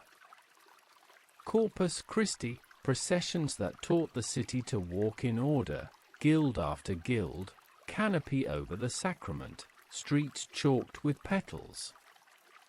Guild feasts, Saint Anne for weavers, Saint Nicholas for merchants, Saint John for brewers, work learned to kneel without losing its tools. Fasting was not only mortification, it was infrastructure. With fast days, fish ponds became banks, carp swam a country's savings through Fridays and Lent. You can see theology in the sluice gate. The rhythm proved humane because it was varied. Feasts rose where fasts had thinned the palate, market days dotted weeks of routine, pilgrimage broke the circle with a line. 3. The rites of life, water, name, ring, rope, bell. Every life needed a 4-act liturgy, birth, adulthood, marriage, death. The props were simple, water, oil, bread, wine, ring, rope, bell. Baptism, tiny often quick, infant fragility demanded speed. Water on a small forehead, godparents sworn, a name anchored. The village remembered the font like a well, common property, common joy. Coming to trade, no universal confirmation spectacle in one mode across centuries, but guild admission played the role, apprentice oath, journeyman's letter, masterpiece laid before bench and saint's altar. A belt tied, a rule kissed. Marriage, ring and consent before priest and witnesses, a cup that 2 lips touched, symbolic even before chalice banners politicized it. Households mixed dowry inventories with blessings. The public nature of consent gave neighbors standing to hold the couple, and the contract, to account. Death, the bell pulled a rope until air itself learned grief. Vigils in houses with shutters angled, masses chanted with names woven into the prayer, guild brethren carried the bier, alms given, the graveyard stones tilted like a choir leaning to hear. Ritual distinguished death from disappearance. A society that can bury well can rebuild. 4. Saints, relics, badges, touchable theology. Bohemia's saints are not wallpaper. Wenceslas binds altar to crown. Ludmilla, grandmother, martyr, teaches household piety and the politics of raising rulers. Adalbert Vosges the missionary edge, a saint who walked, bled, and connected the land to wider Christendom. Relics ground memory. Fragments in Strahov, Virad, St. Vitus, bone turned into calendar facts, feast days, processions, votives. The practice was sometimes abused. The instinct to touch what you believe is constant. Pilgrims wore badges, stamped pewter signs of places visited, Loreto, Prague, later, Svarta Hora near Pram, Marion Hill, older local shrines. Badges clinked in markets like coins of memory. Ritual is economy here too, guild gifts to saints' altars, candles bought by weight, indulgences, controversial, yes, recorded like receipts in the ledger of conscience. Even reformers who attacked abuses kept the impulse, made grace visible. The chalice inside the rite, from armband to altar. The 15th century symbol climbed into daily church life. Under Utraquist discipline, the chalice stood not only on banners but on altars, and laity received both kinds. The Czech homily wrapped readings in local proverbs, craft metaphors, scriptures pronounced with a harik where needed.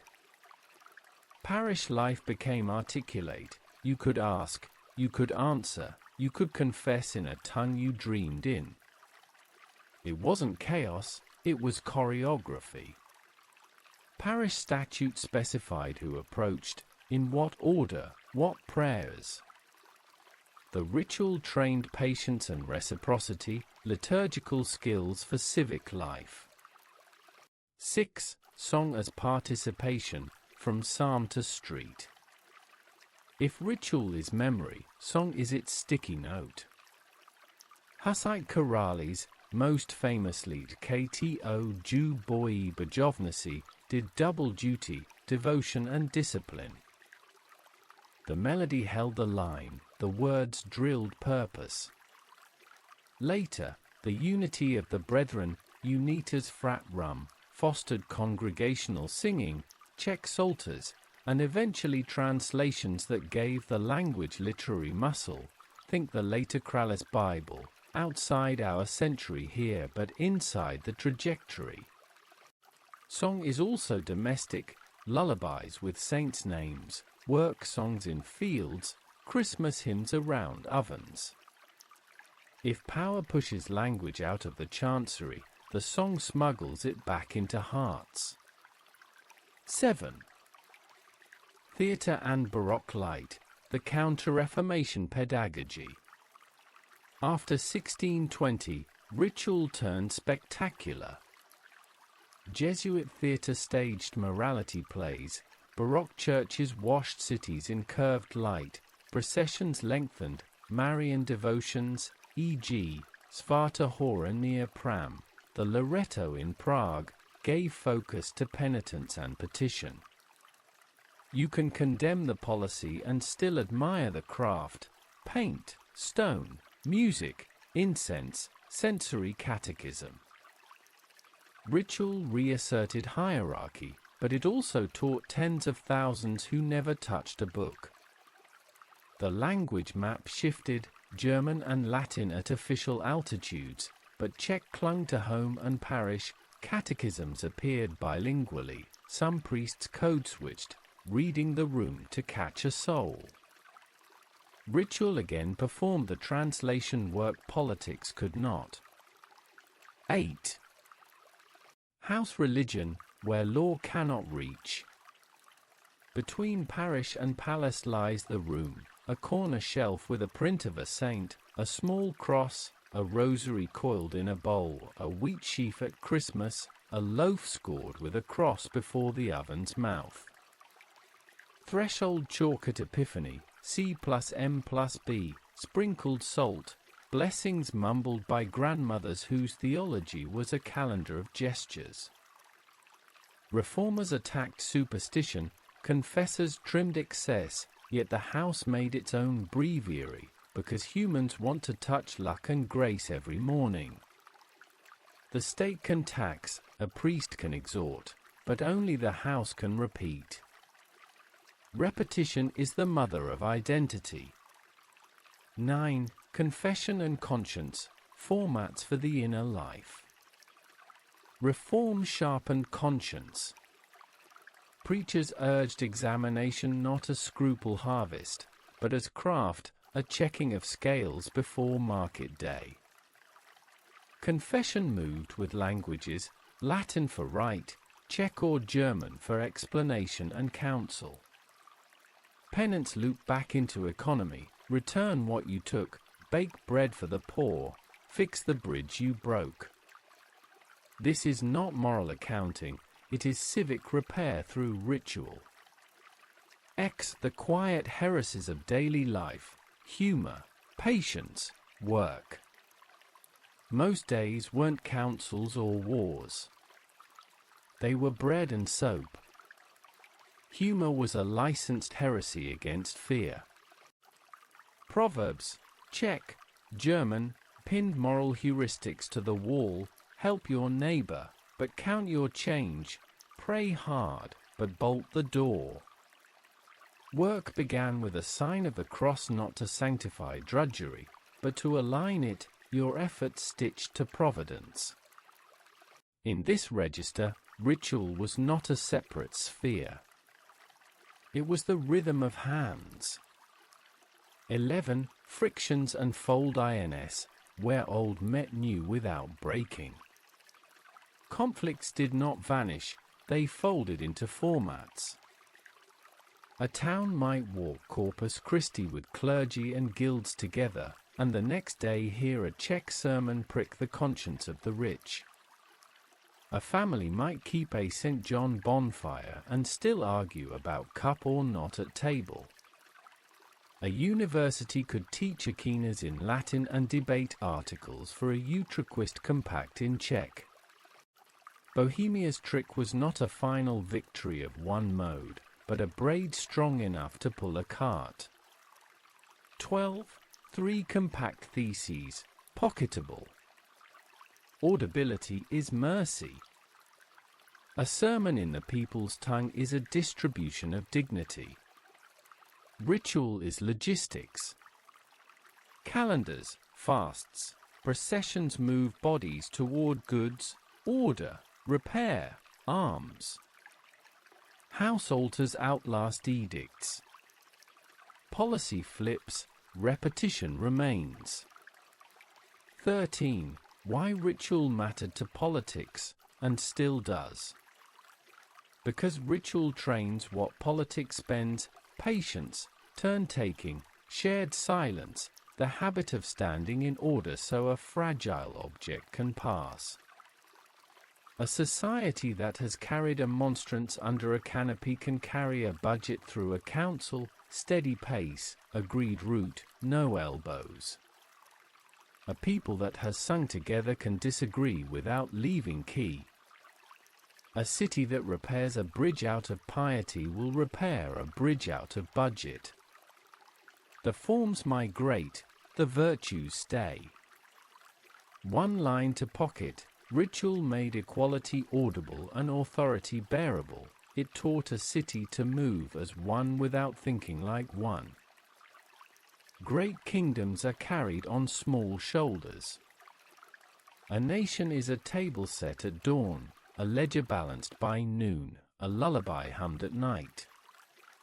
In Bohemia, daily life was not backdrop. It was the engine: ovens, vats, benches, books, bells telling time to hands.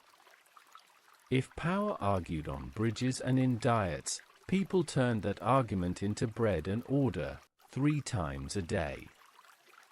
In morning table, what fills a day begins with what fills a bowl. The smell of rye bread anchors a room. Porridge, barley, millet, or oats marks the poor, the young, the patient. Cabbage and beans stretch the year, onions and garlic defend winter. On Fridays and fasts, carp comes from ponds like coins drawn from a bank. On feast days, pork and goose break the usual rhythm: salted, smoked, or roasted over a spit. Honey sweetens, spices, pepper, saffron, cinnamon signal a special purse or a merchant's friend. Beer is not vice. It is nutrition, hygiene, wage. Small beer in the morning for workers and children, stronger for payday. Alehouses double as bulletin boards. Mead and later distillates visit the table in seasons and cures. Water is fine near springs. In cities, brew is safer. Not luxury. Fuel. And yet, On a saint's day, gingerbread cut with mold, collé with popper seed, the table sings. 2. The house, how rooms teach behavior. A townhouse faces the street with pride and caution, shop or workshop in front, hearth or cachalofen, tiled stove, inside, yard with well and privy behind. Chests double as benches and banks, beds are curtain platforms where several sleep, straw changes with the season, linen breathes, wool warms. Windows? Oiled parchment for the poor, small panes where glass money meets a glazier. In Bohemia, glass grows into a boast, but slowly, by panes and goblets first. Floors of planks or packed clay. A cradle rocks, and the wall holds a house altar, a print of a saint, a candle, a bowl for holy water or for keys. Order emerges from places for things. A shelf for herbs. A peg for tools. A chest for dowry and papers. Even the smallest room whispers procedure. 3. Clothes, warmth, work, and a little color. Linen against skin, wool above. Fustian arrives for those with coin, for edges hoods when winter sharpens. Colors, madder red, woad blue, walnut brown, undyed grey. Shoes of leather, clogs when mud wins. Aprons protect, caps signal status, belts carry tools, knives, keys. On Sundays, same cut, better cloth. 4. Work, the day in hands. Millers rise with rivers. Bakers wake when ovens are still stars. Coopers bind barrels, the bones of beer, herring, and travel. Weavers count warp and weft, dyers smell of vats, skinners smell of the edge of the world. Carpenters own measure, masons own gravity. Miners go under to tug silver from ribs of earth, glassmakers play with the breath of sand. Notaries sharpen formulae, clerks shepherd sums. Work obeys guild clocks and bells. A rulebook is a moral as much as a manual, quality oaths, secret keeping, fair price, fines for short measure. Masterpieces are real, bring the thing, be judged by your peers, earn your bench. Women's work isn't invisible. It's everywhere, brewing small beer, baking, spinning, markets, midwifery, small shopkeeping, hosting lodgers. Widows often inherit the bench and keep a craft alive. Childcare folds into production, a cradle by the loom. The city sound, how a place keeps time. Time is a bell. Prime for opening shops. Terce for guild business. Sext for dinner. Nones for late work. Vespers for shutters. Carmpline for watch. A city is a drum of bells and a sigh of wheels. Curfew is not just fear, it is fire safety. The night watch walks with halberd and lantern. The river counts with bridges, the market breathes in two tempos, morning for food, afternoon for cloth and tools. 6. Childhood, toys, chores, and games.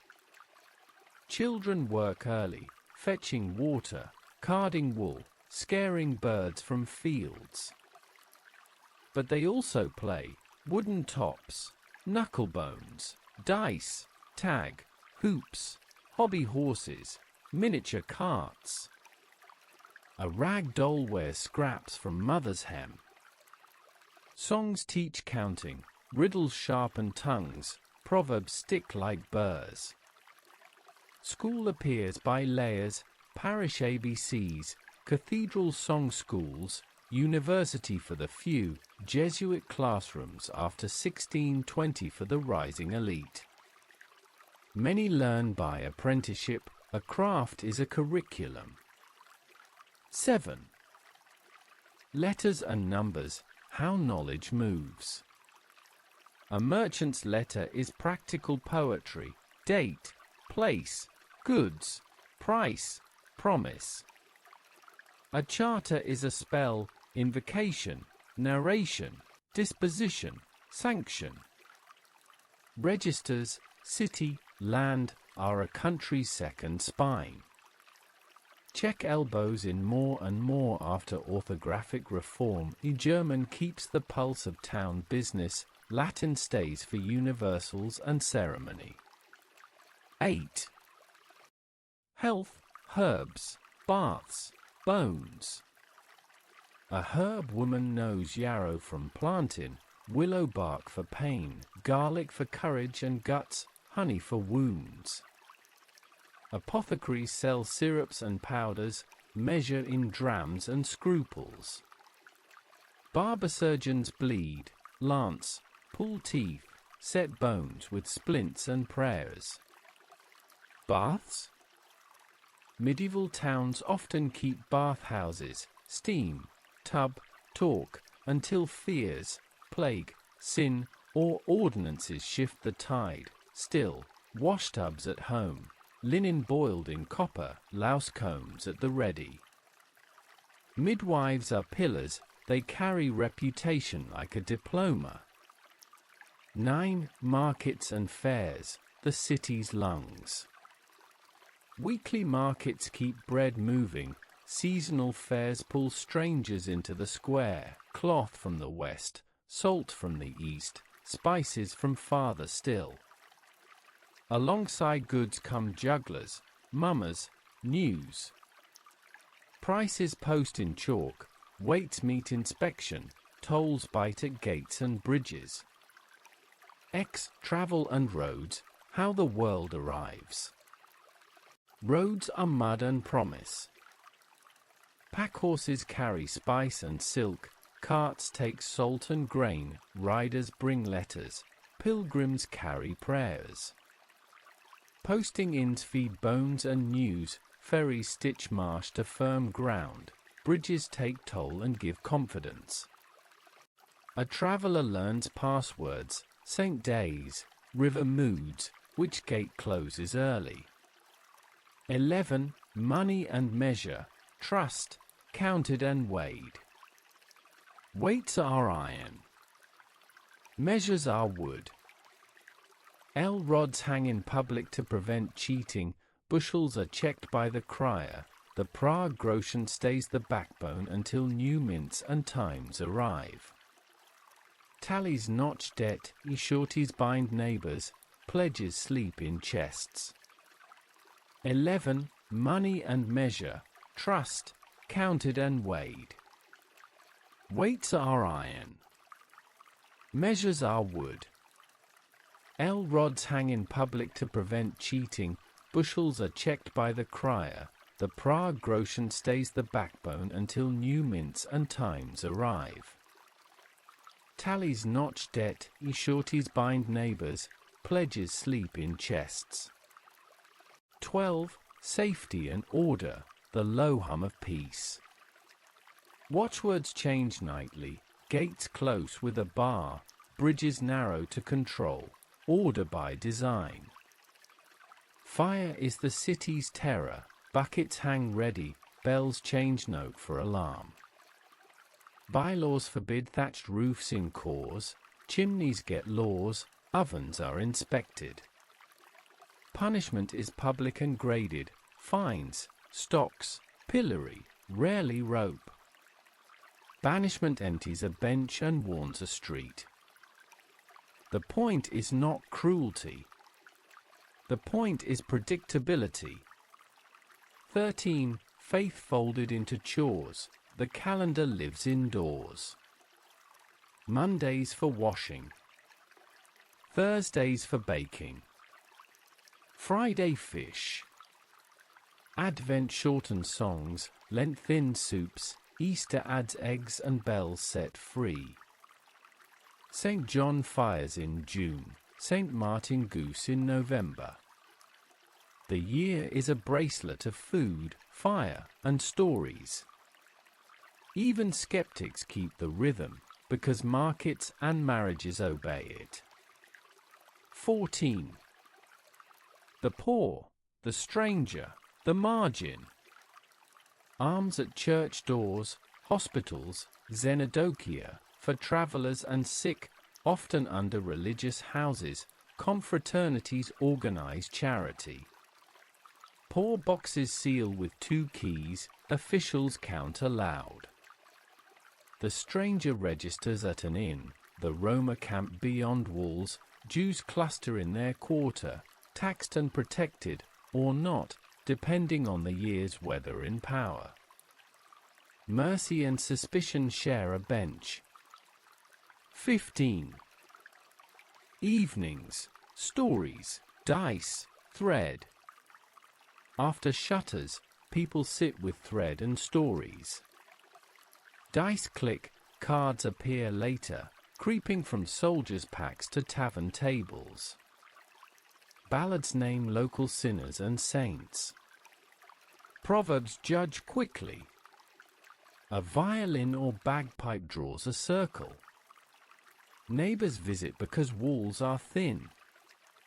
News moves at the speed of soup. 16. What the day teaches the state. From these small acts, larger rules learn their manners. Bread trains logistics, grain, mill, oven, market supply chain with penalties for delay. Guild oaths train compliance without soldiers. Bells train punctuality.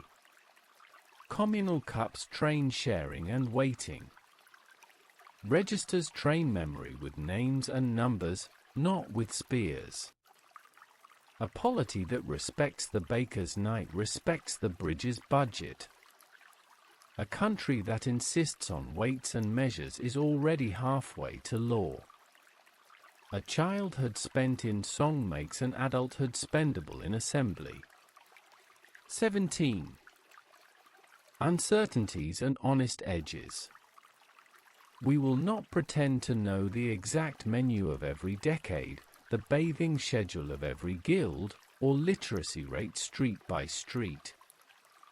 We read from wills, inventories, receipts, bylaws, icons, ruins.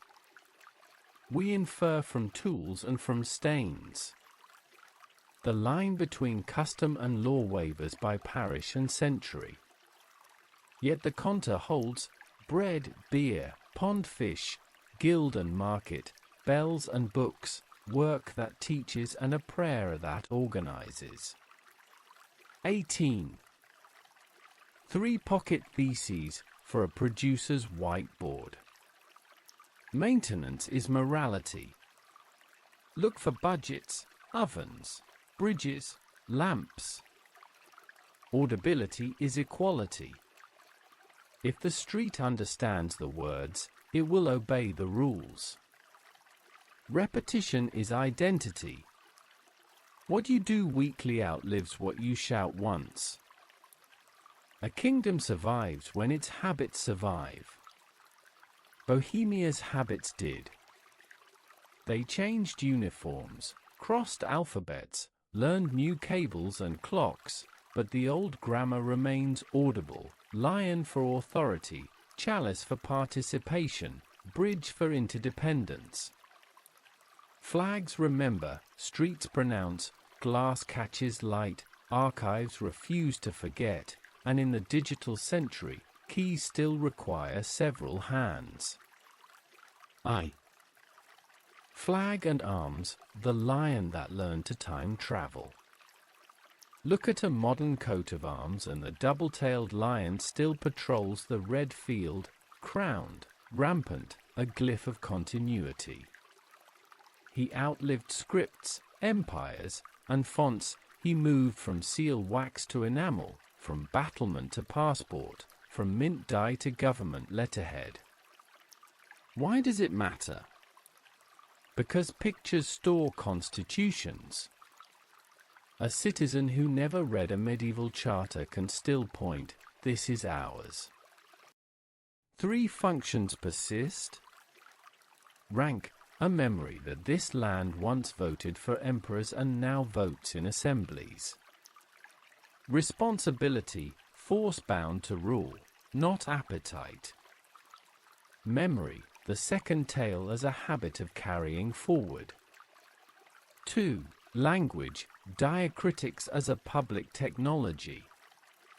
The haric and the acute did not remain medieval hacks, they became everyday infrastructure, street signs, textbooks, contracts, lyrics, code editors.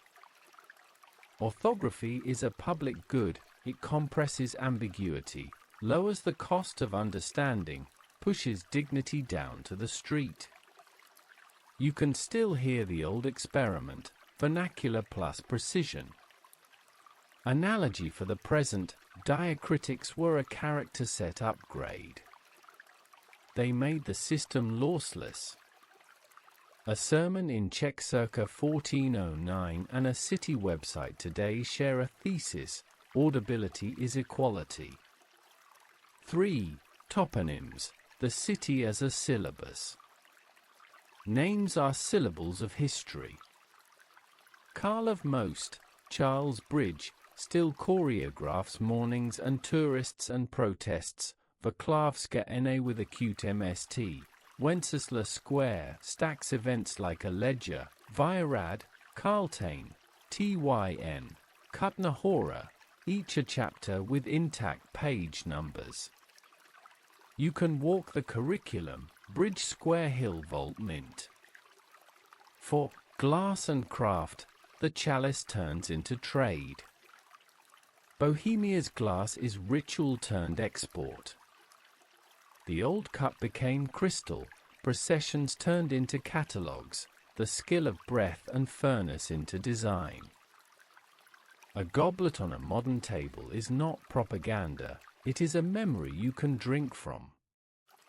Alongside glass stand beer, instruments, textiles, woodwork, crafts that remember guild discipline even after guilds faded, quality marks, apprenticeships, the pride of a masterpiece.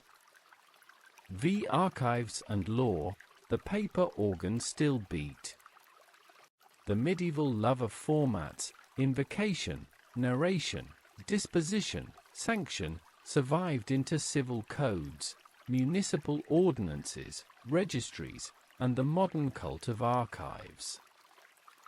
Today's open data portals, cadastral maps, and digitized land tables are descendants of the Zemsky Deski. The principle holds: paper is cheaper than war, data cheaper than rumor. Keys still come in sets. The Crown Chamber's multiple keys echo in multi-signature procedures for modern vaults and servers, not the same technology, the same instinct, no single hand. 6. Politics as bridge work, coalitions instead of crusades. Medieval Bohemia learned coalition at imperial diets and local assemblies. Modern politics repeats the craft. Parties lean like arches. Programs act as keystones. Budgets are maintenance. It is tempting to read only personalities. The older habit asks us to read formats.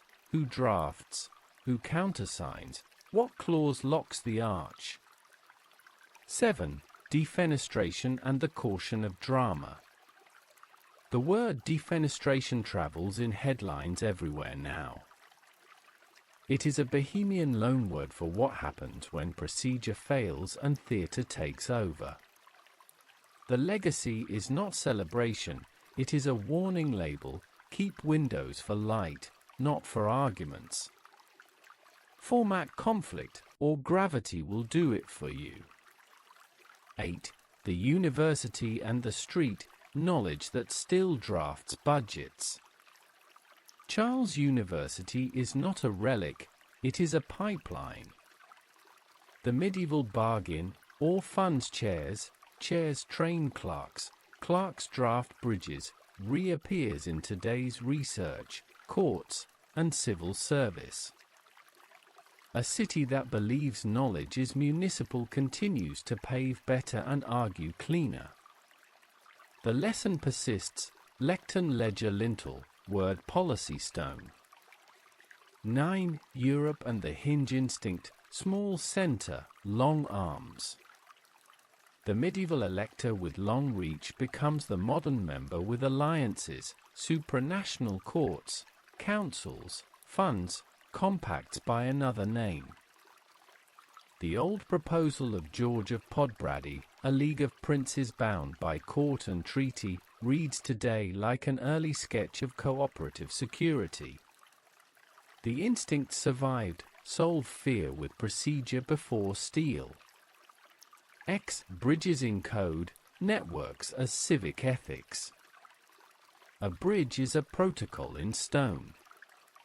Modern networks, roads, rails, fiber, platforms, inherit its ethics, mutual dependence, rules for flow, budgets for repair. Platform maintainers are today's masons, patch cycles are flood repairs, rate limits are tolls. The metaphor guides policy, don't worship the bridge, fund it. Don't romanticize the open, curate flow so the arch does not crack. 11. Memory in streets, quiet rituals, modern crowds. Wenceslas Square still fills, candles in cups, signs in hands, feet in order. The square is a descendant of procession, lay order instead of liturgical, but the same discipline of bodies. People who know how to carry a canopy can carry a banner without breaking windows. Ritual trained the muscle memory of civil peace. 12. Words that emigrated, Bohemian, defenestration, Utraquist. The word Bohemian wandered west and changed clothes. Paris called its artists Bohemians, then English made Bohemians of free spirits. It's imprecise, sometimes unfair to a very procedural land, but language travels. Defenestration became a global shorthand.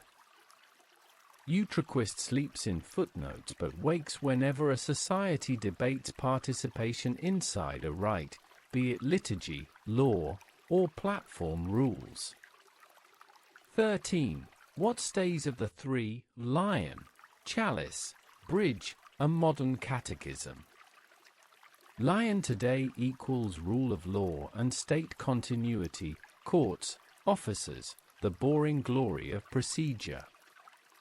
Chalice today equals access, clear language in services, open budgets, platforms designed for audibility not noise. Bridge today equals infrastructure, roads that don't collapse, institutions that get patched, communities that meet in the middle. Keep them as a triangle and a small place remains large. Let one dominate and you get the old pathologies, prestige without service, lion alone, clamor without structure, chalice alone, techniques without people, bridge alone. 14.